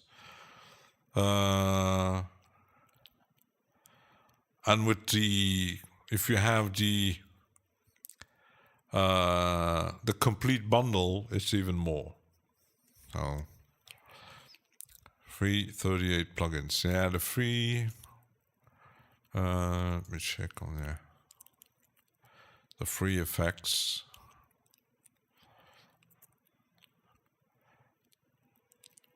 There are stuff you got: compressors, delays, equalizers, loudness analyzers, a metronome, some not so useful stuff, but some interesting mixing tools. So, yeah. I'm still wondering why. Yeah. It's like, yeah, the very expensive stuff, like Crusher X. You don't see a lot of people using that because, yeah, it costs $400. Even for home users, something like Serum 200, Omnisphere almost 500, plugins like Easy Drummer 400. For home users, it's a big investment. So that's I made the choice. Yeah, let's grab the complete bundle. Silly me. I don't know.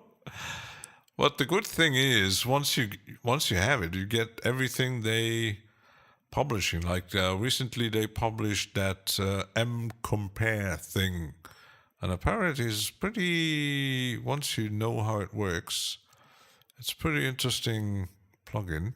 But yeah,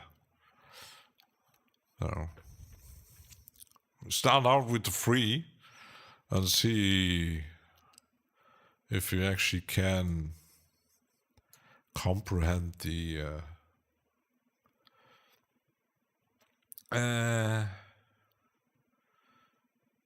yeah, I think it's, like I said, that's on band 1.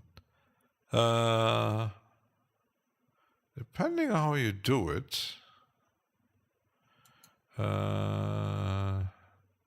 that's presets.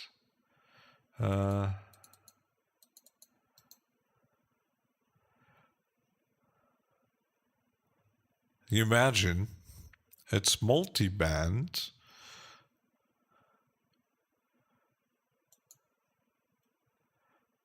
Are you sure to clear? Yes. You can put plugins on every 6 bands. You want to create sound design? Yeah. That's crazy. I don't think there's any. Even Snappy isn't that powerful. That's crazy modulation, yes. Melda 2, but this kind of stuff, it's overkill.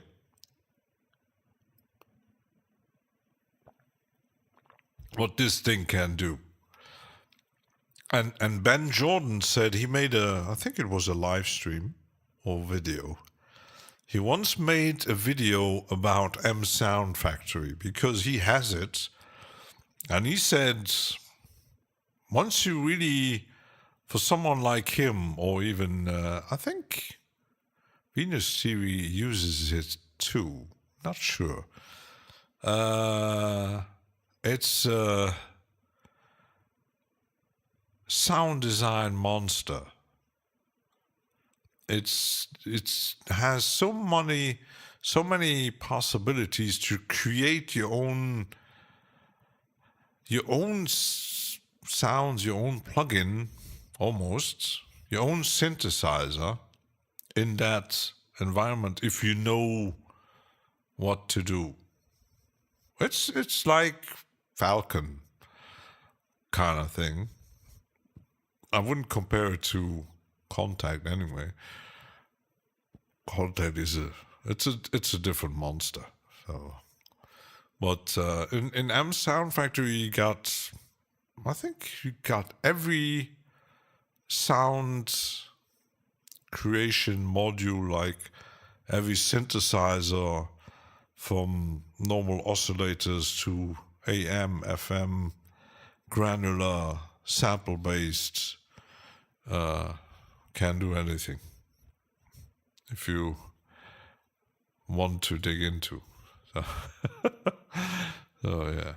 Well, MXX, oh my goodness, that's crazy. And now I have to check somewhere. I see 17.05. And how about, yeah, it's just wanted to check the version to be sure. Because normally the updater updates everything. So let's save that. And I wanted to try something with the preset here. Like we said, but before that, let's take a short break. And this time with the right.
This time with right screens. Whee, I'm back. I hope they did not fall asleep. Me babbling too much. So let's try. Let's get into my mixer here. So open the drummer. My song is set up. Let's go into my mixer. 1, 2, 3, 4, 5, 6, 7, 8. And I will change my mixer into. These are. Let's change the sends. Sends are on 12 and 11. Okay. And these are. The utility room is on 10. Overheads was on 9. And rooms are on 10. Let's put these 3 on 10. And then I will set up the buses on 13, 14,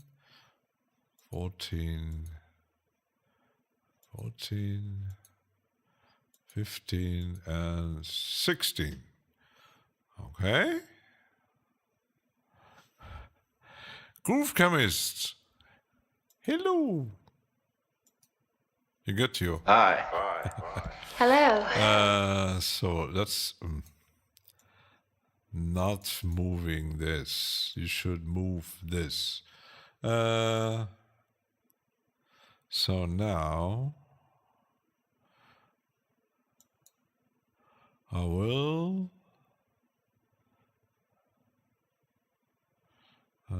clear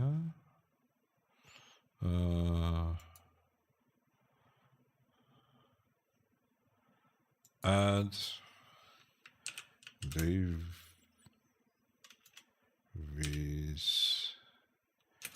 drums.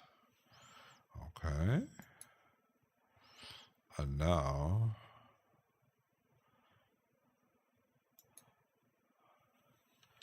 call them reggae 1. Okay. I made my first preset, and just to check, I made my first preset. Okay, the mixer is set up. Now I choose something else, like this. Okay, then my mixer should be set back up with when I load my own.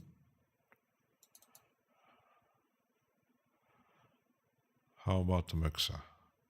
Might take a while. Yay! Ha! Biscuit! It worked. So it passed, yeah. So another tip.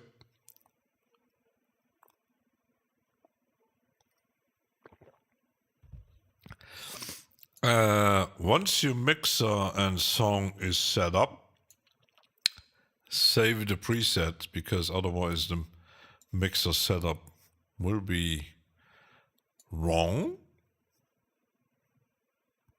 That's a good sign. How you doing, Groove Chemist? Cool name. I like that name. It's even cooler than mine. So that is set up. How does it sound? Should.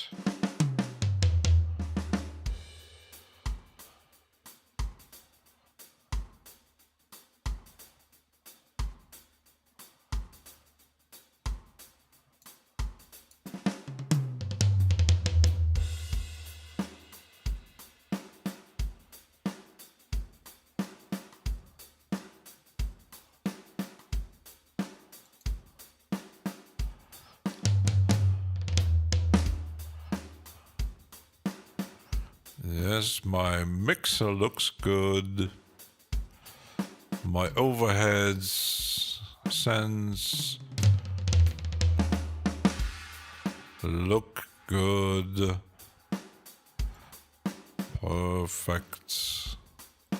Very much perfect. Perfect.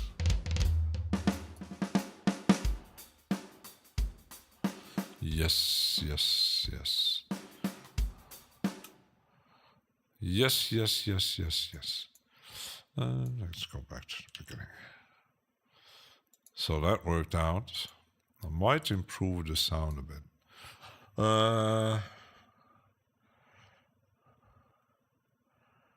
On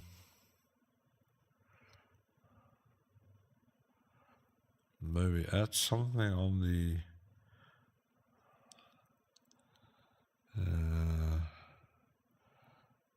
snare. Some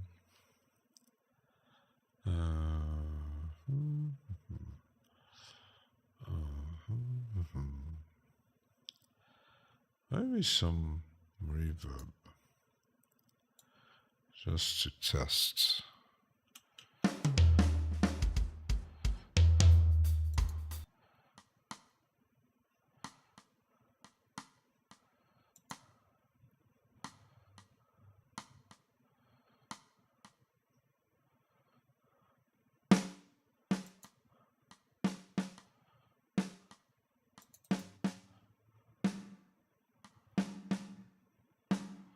Very small room.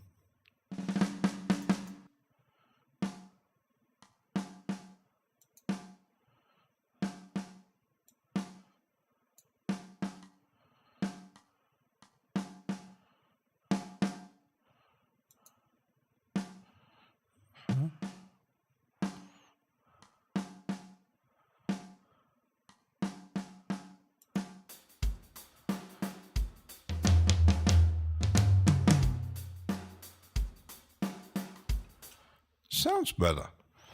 By the way, I did 1 hour stream the other night. My sound in OBS crashed. The only person to tell me was Steve too. My chat was so bad. Oh, don't worry about that. I made far worse things. I made like going live, babbling around 10 minutes, and realizing that I'm still not live, or just like a half an hour ago, I said, "Oh, I'm gonna grab some. Let's take a break," and I hit accidentally. I hit my end screen, and I was confusing a lot of people. Oh, where you gone? No, I'm still here. Instead of the pause screen, so yeah. So what kind of, that's because also Da Vinci was asking, the sound setup in your OBS crashed.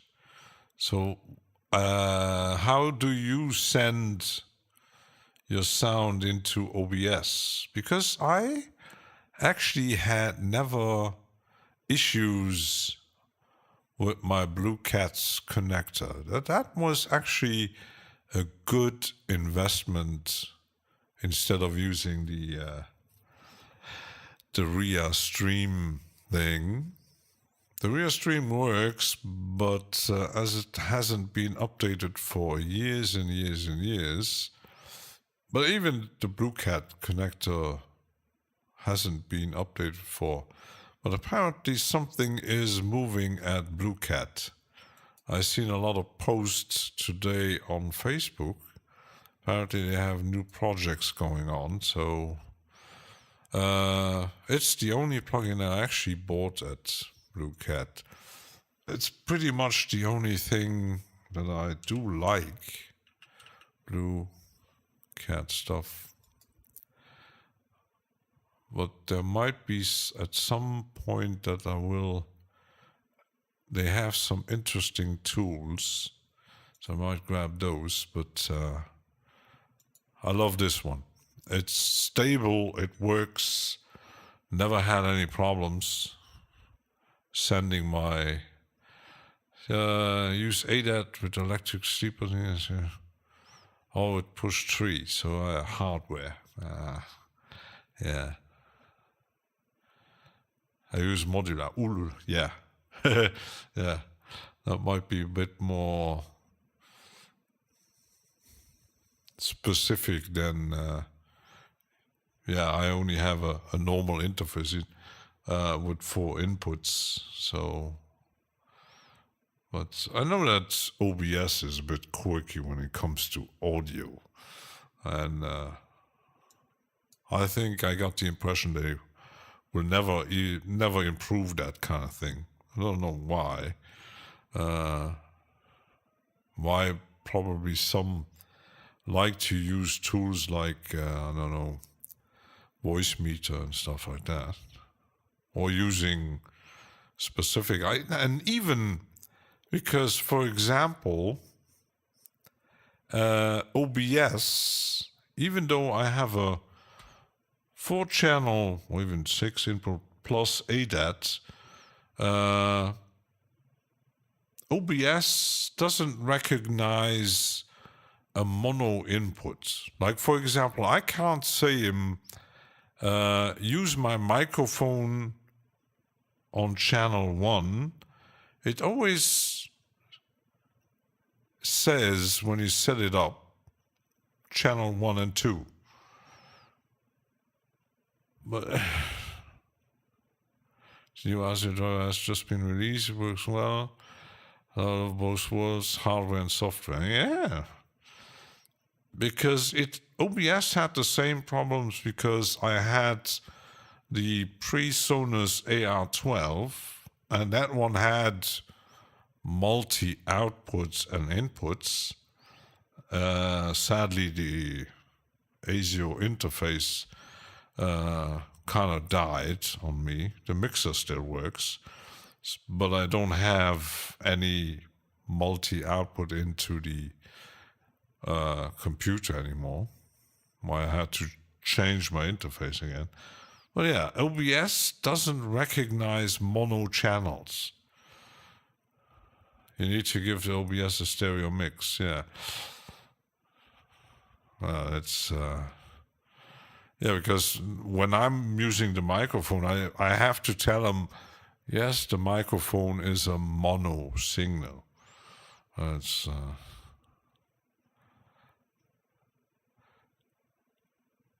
can't imagine. Yeah, OBS is.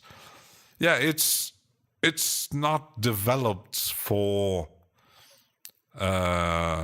professional audio, and that is kind of a bit of missing in the streaming pro audio production live jamming world, to have an application for streaming who is built for that kind of stuff.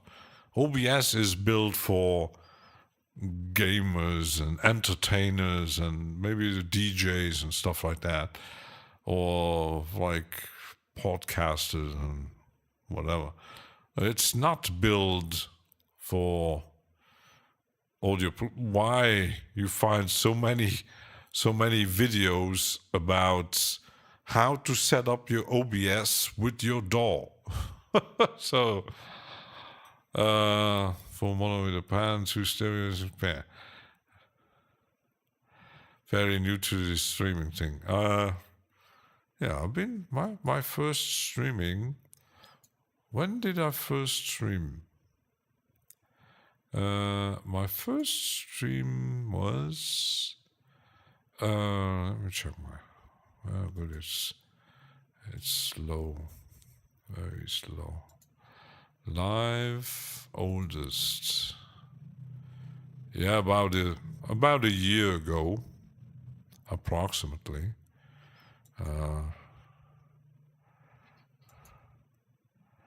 It doesn't really say a date. You need to maybe go into the analytics, stuff like that. I don't know. Maybe on the channel dashboard, there's maybe more detail. I don't know.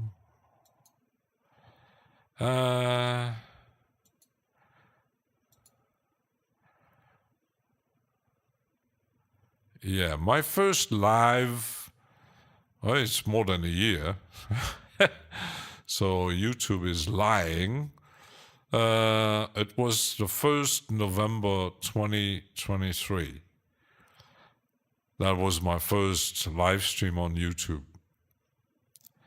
So, yes, in 1st November 2025, I can say a 2 years anniversary.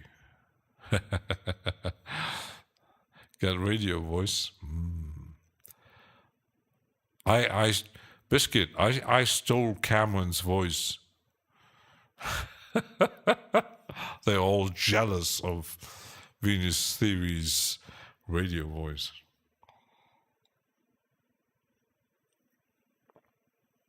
But it's still kind of weird when I'm listening back to my streams. I still can't.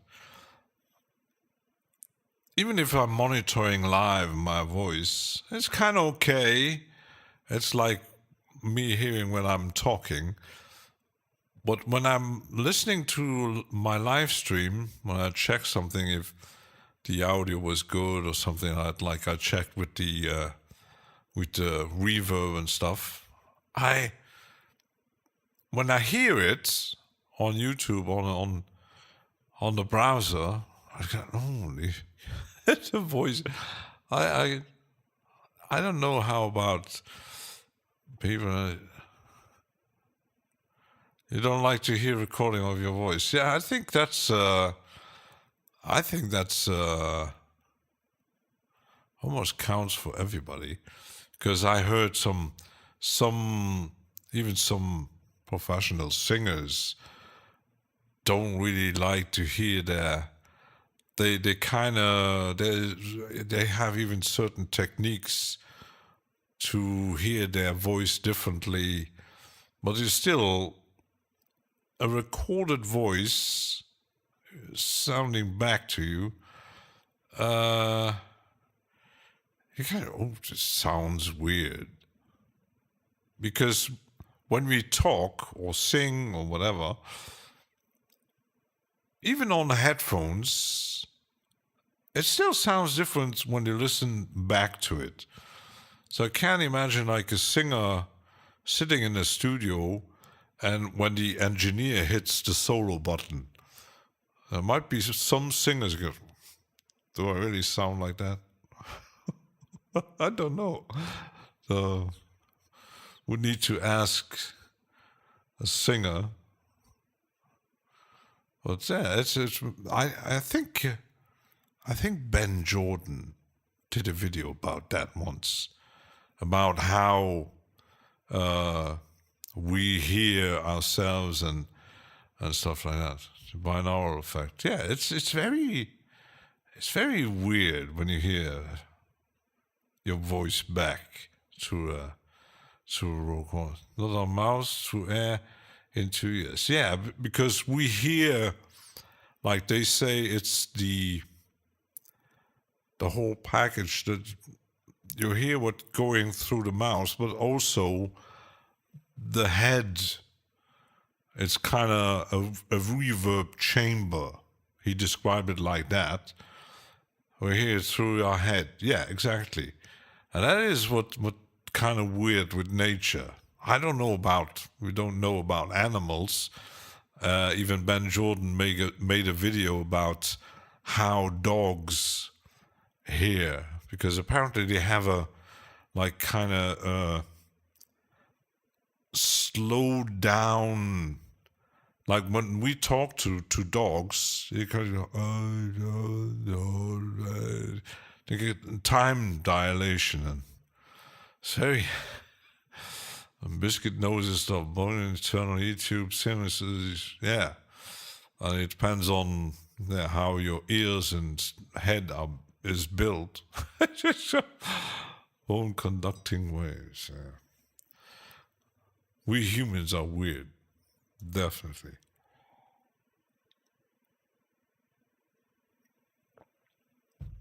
So I got a reverb on the snare. We could.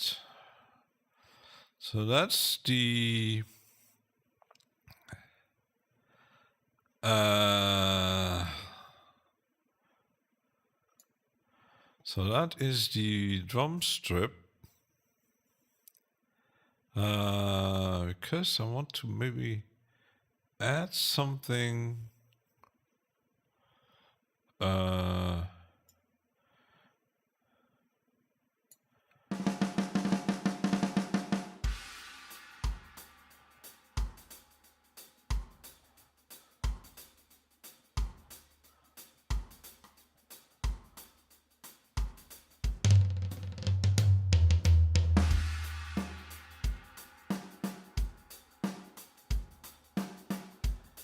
hi-hat is very, very low still, but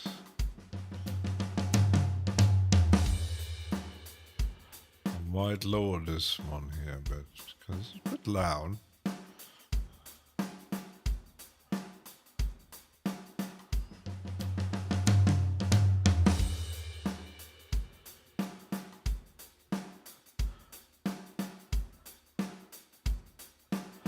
Maybe if I choose the other outs here.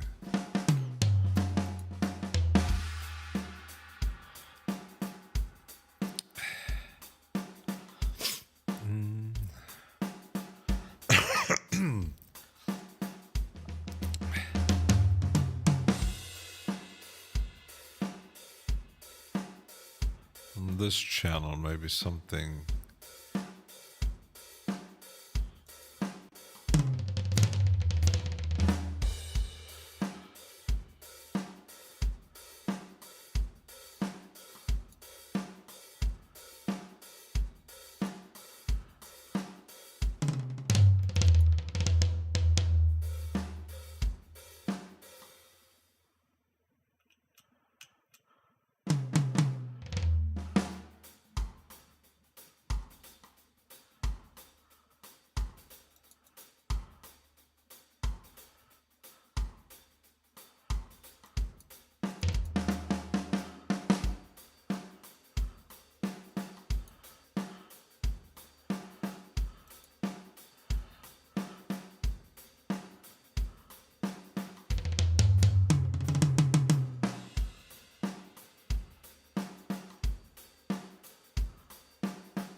Let's see.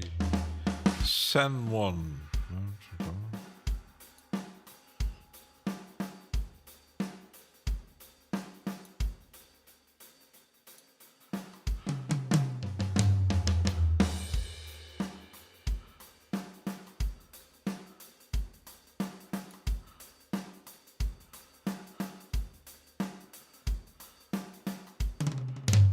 Okay.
Trying to improve a bit.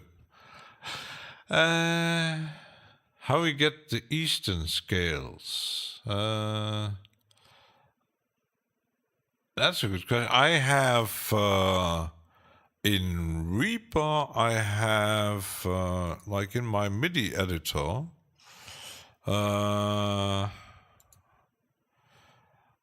I have different text files, and the guy who made those, there are even multiple versions, and there are some very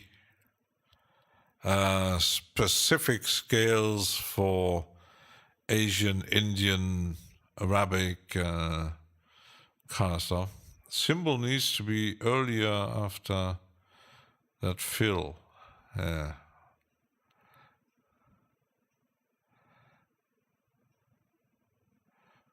Vagrant dominant classic tango scale. Vagrant, oh my.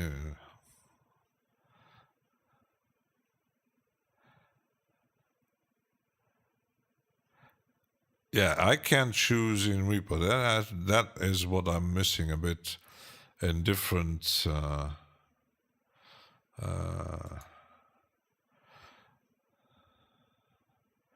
after that fill. That's a good question.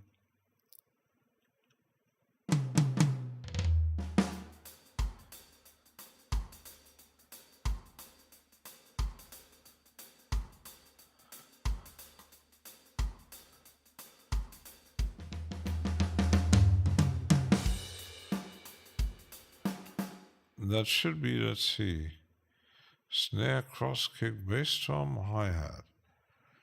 But I don't hear...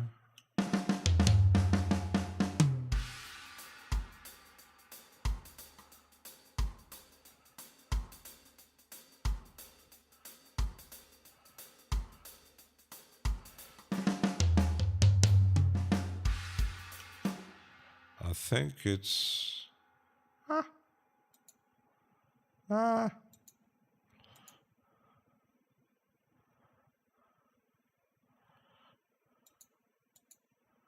What is he doing here?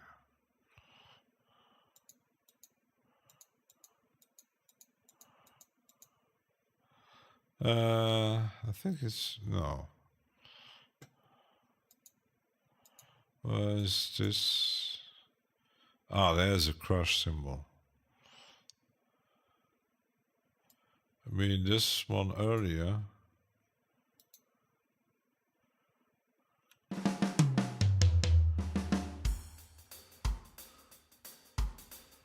I don't know.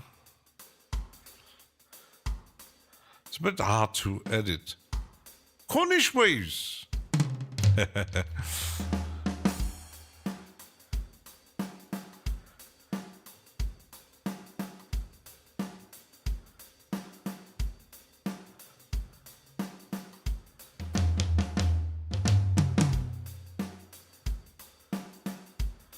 Might be on the second.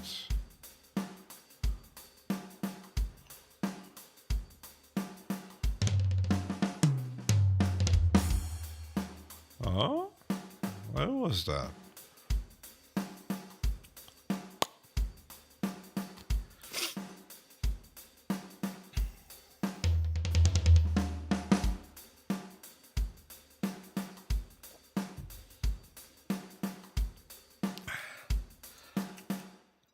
At least I'm going to save it.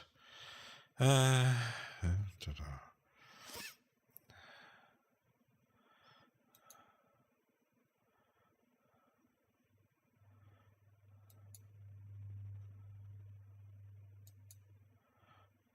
Let's save it. Is my mixer still up? Yeah, I think it is. Does Reaper have groove matching? That's a good question.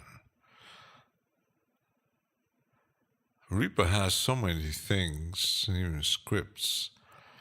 There might be something, you know, I know that you can set up the MIDI editor for the swing. That might be... I've seen videos, but never used it. You can set up a swing grid kind of thing, but groove matching...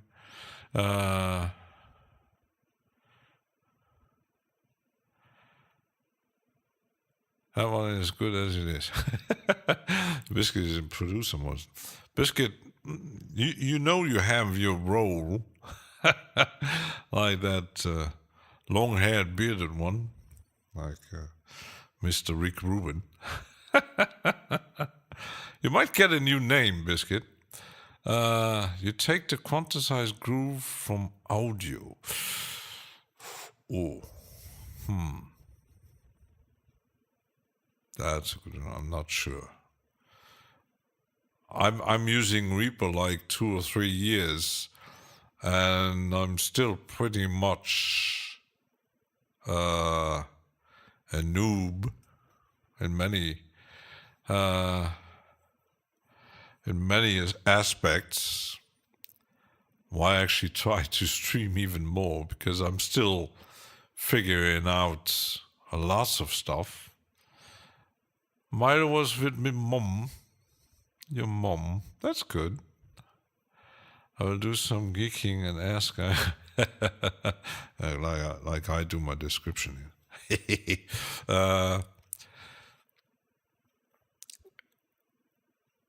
I have so many scripts installed and so many instruments and plugins that I think for me to explore everything I have will take me like 10 lifetimes.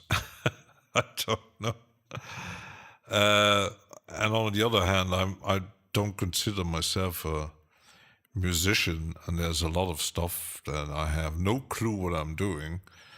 I try my best, kind of.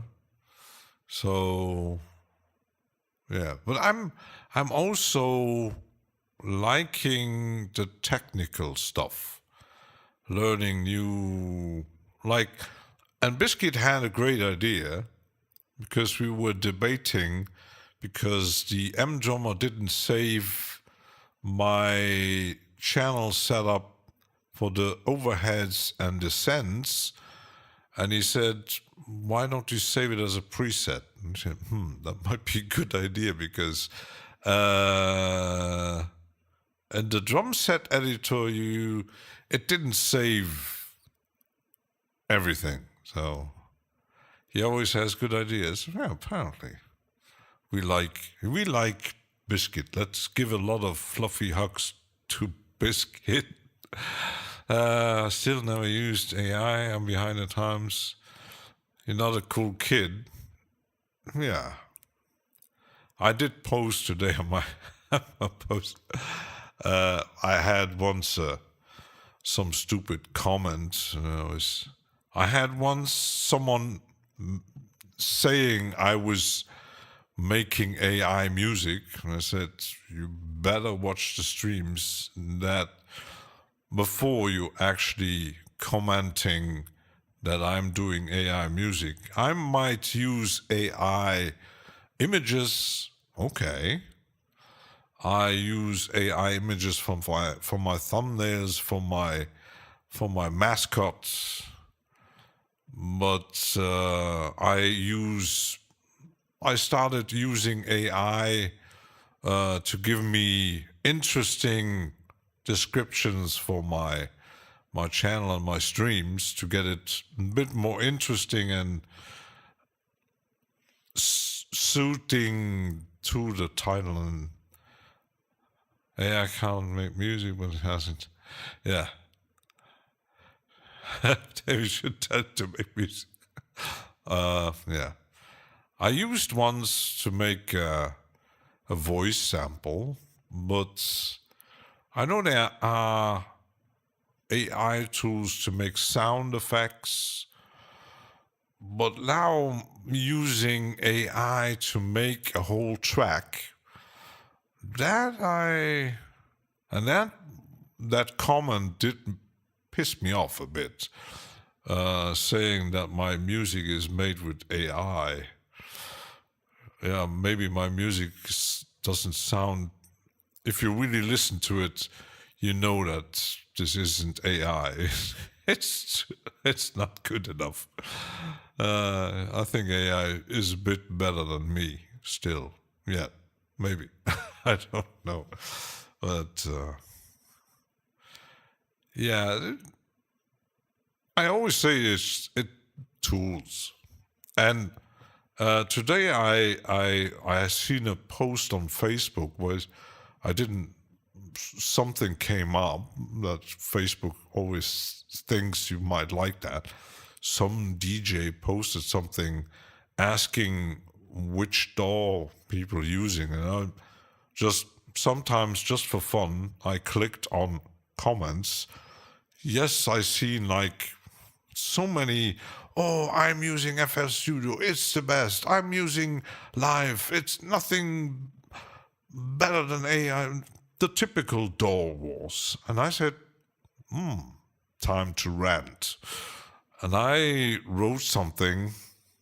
Why are people fighting each other? Which DAW is the best? That's so dumb and lame. Everybody uses the tools they like, they comprehend, they can work with. It's a tool. Why they always fight each other which is best? And the guy who posted it actually answered it. Yeah, but still, he kind of said kind of industry standards, and that one gets used the most is the best. And I said, that's even more stupid, because I wrote even Ableton Live is sold a lot, is used a lot. That doesn't mean it's the best. Definitely not. Even Pro Tools had been used for decades. It isn't the best. It was industry standard, but the best? Yeah, like carpenters hurrying over nails. Yeah, it's so dumb that, and the same goes for plugins. Some say, oh, you need to pick up that plugin. That is a game changer. This reverb is the absolute top-notch producer thing. Really? Is it? Oh, I might test it. It sounds kind of lame. Is it really the best? If it doesn't work for me, yes, Cosmic Simon, your potatoes are the best. They're cultivated with love and heart. Make music for you and no other reason. Yeah, it's first of all, you have to have fun. If it starts being frustrating, like imagine you're using a tool that you paid a lot of money for, that you thought it's the best because everybody is using it, even the big DJs and producers using that. And then you start using it, well, it kind of doesn't work for me. It crashes. It doesn't work. It's slow on my machine. I can't figure out how it works. Then it's not the tool for you. Get something else. It's the old self-validation. Yeah, it's actually that. And we humans tend to get influenced by some, even me. I bought Bitwig because I thought, oh, wow, that tool is amazing. Wow, you can do, wow, the modulation, the grid, and wow, seen people using it on live streams. Wow, I need to get, it costs a lot of money. I'm still gonna get it. I bought it, and then I never used it. I use it like 2 times. The rest of the times, I just use it to uninstall plugins. I couldn't figure out how it works. It was too much clicking around, too much. I couldn't comprehend it. So, Dash Glitch made me buy Bitwig. Yeah, I'm not sure if Dash made me buy Bitwig. I think it was Alchemy. seeing him making these crazy beats. Didn't have any idea. But yeah, it didn't work for me. And I thought the same thing with renoise. Oh, yeah, renoise. Oh, that looks cool. Oh, tracker. We could do some sample chopping. And then I couldn't really figure out, even watching some videos about it. Oh, shit, you have to use keyboard shortcuts. Well, yeah, but if Ableton works for you, it works for you. If Bitwig works for you, if Studio One, FL Studio, Reaper, Logic, Pro Tools, Cubase, whatever, or just using Audacity, it's a tool. It's like you would not take a screwdriver and you got a screw, like here, a screw, who is like Coits, well, the modern screw. You wouldn't take the wrong tool to get the screw out, because you will make it kaput. You might never get the screw out, so just use the right tool. Master, and not fight each other. Who's the best? Which is the best screwdriver? Maybe the Black & Decker is better than the, I don't know, how's that brand called? Where they made this,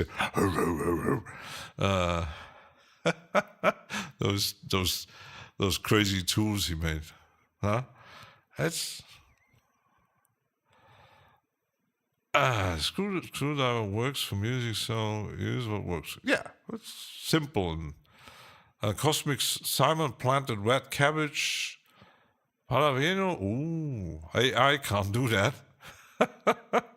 These can't eat it yet. Who knows? But I don't get lost in hardware, lost limitations. Yeah, I think people get too much. I don't know. Oh, that's a nice thing.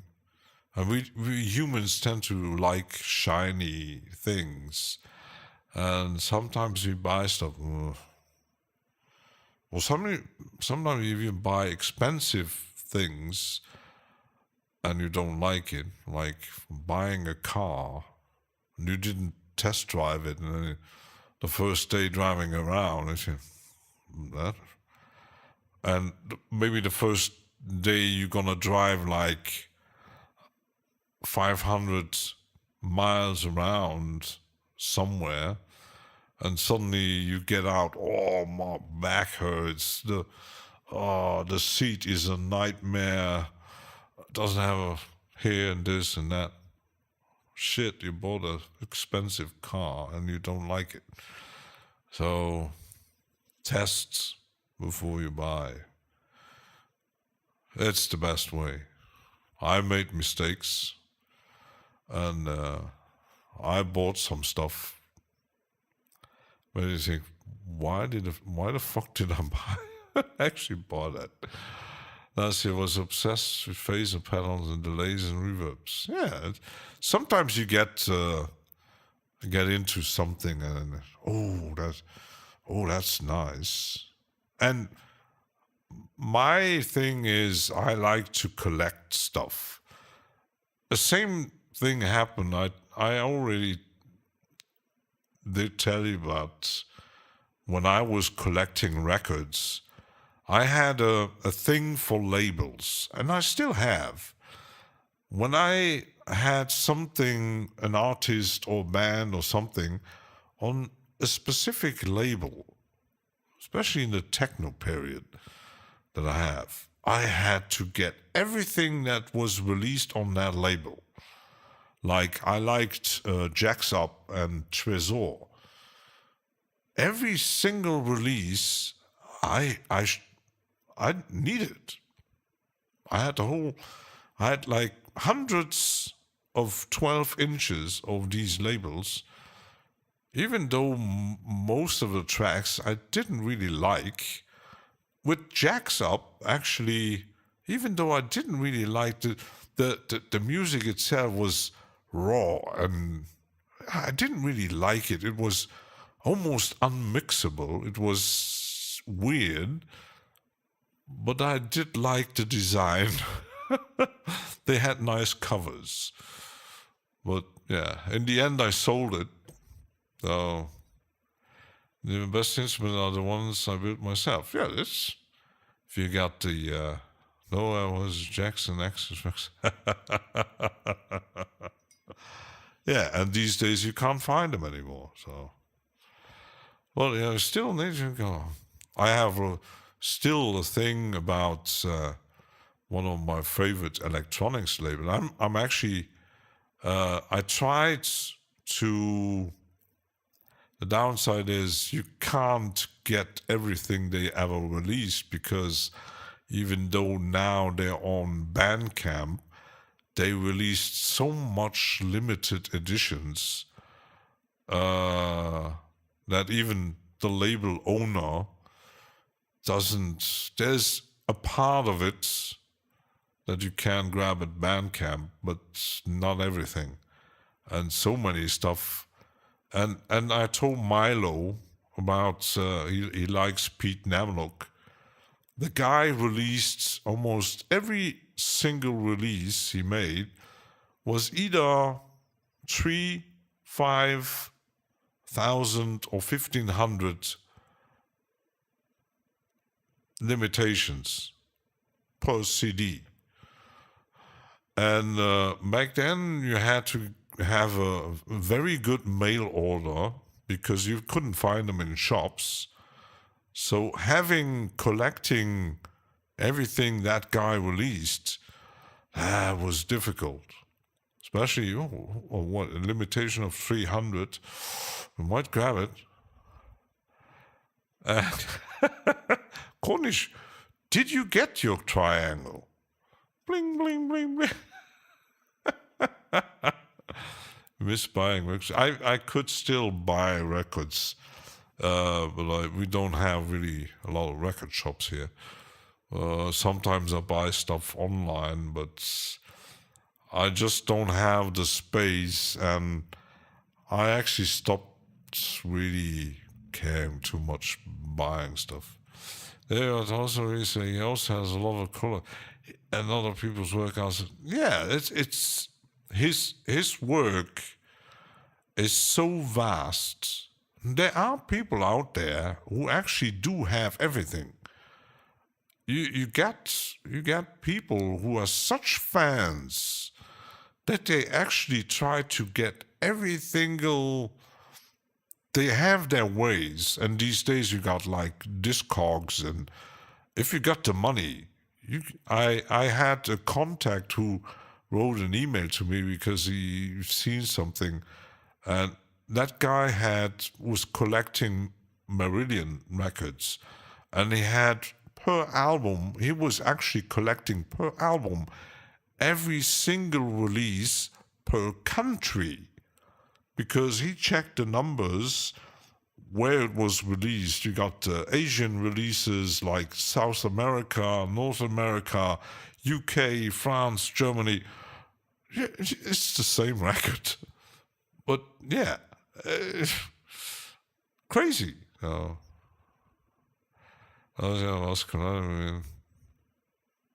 it's kind of sad that Pete died. Yeah, but that's how life goes. It's got one made out of a cowbell. You know, Cornish, you need more cowbell.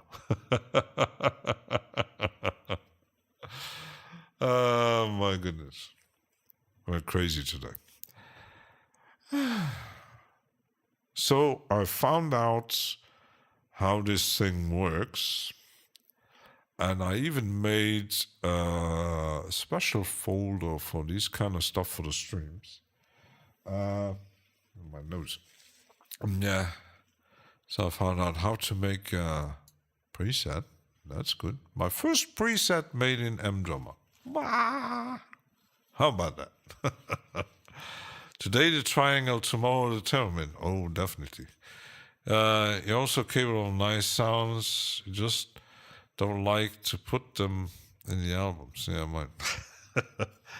But making music takes, at least for me, it takes a bit of, and yeah, I'm working on something because someone wants to make a collaboration here, and so I'm trying to make some beats here,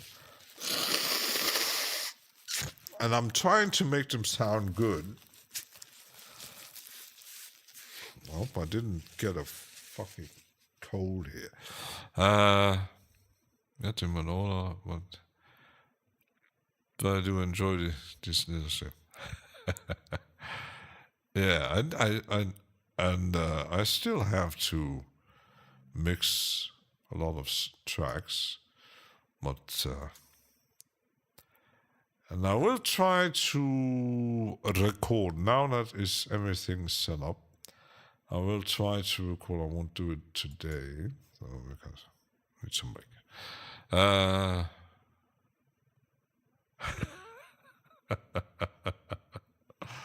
Tony Montana, oh my goodness. Still alive, that guy. So, we made a preset. How about that? I will try to make the sound a bit better, maybe without the headphones. Yeah, I don't know how I'm doing it. I got it's a bit better. I had my left ear, it was kind of, the same thing happened on Saturday. And now my right nose is a bit stuffed. Yeah. Draft again. Shit.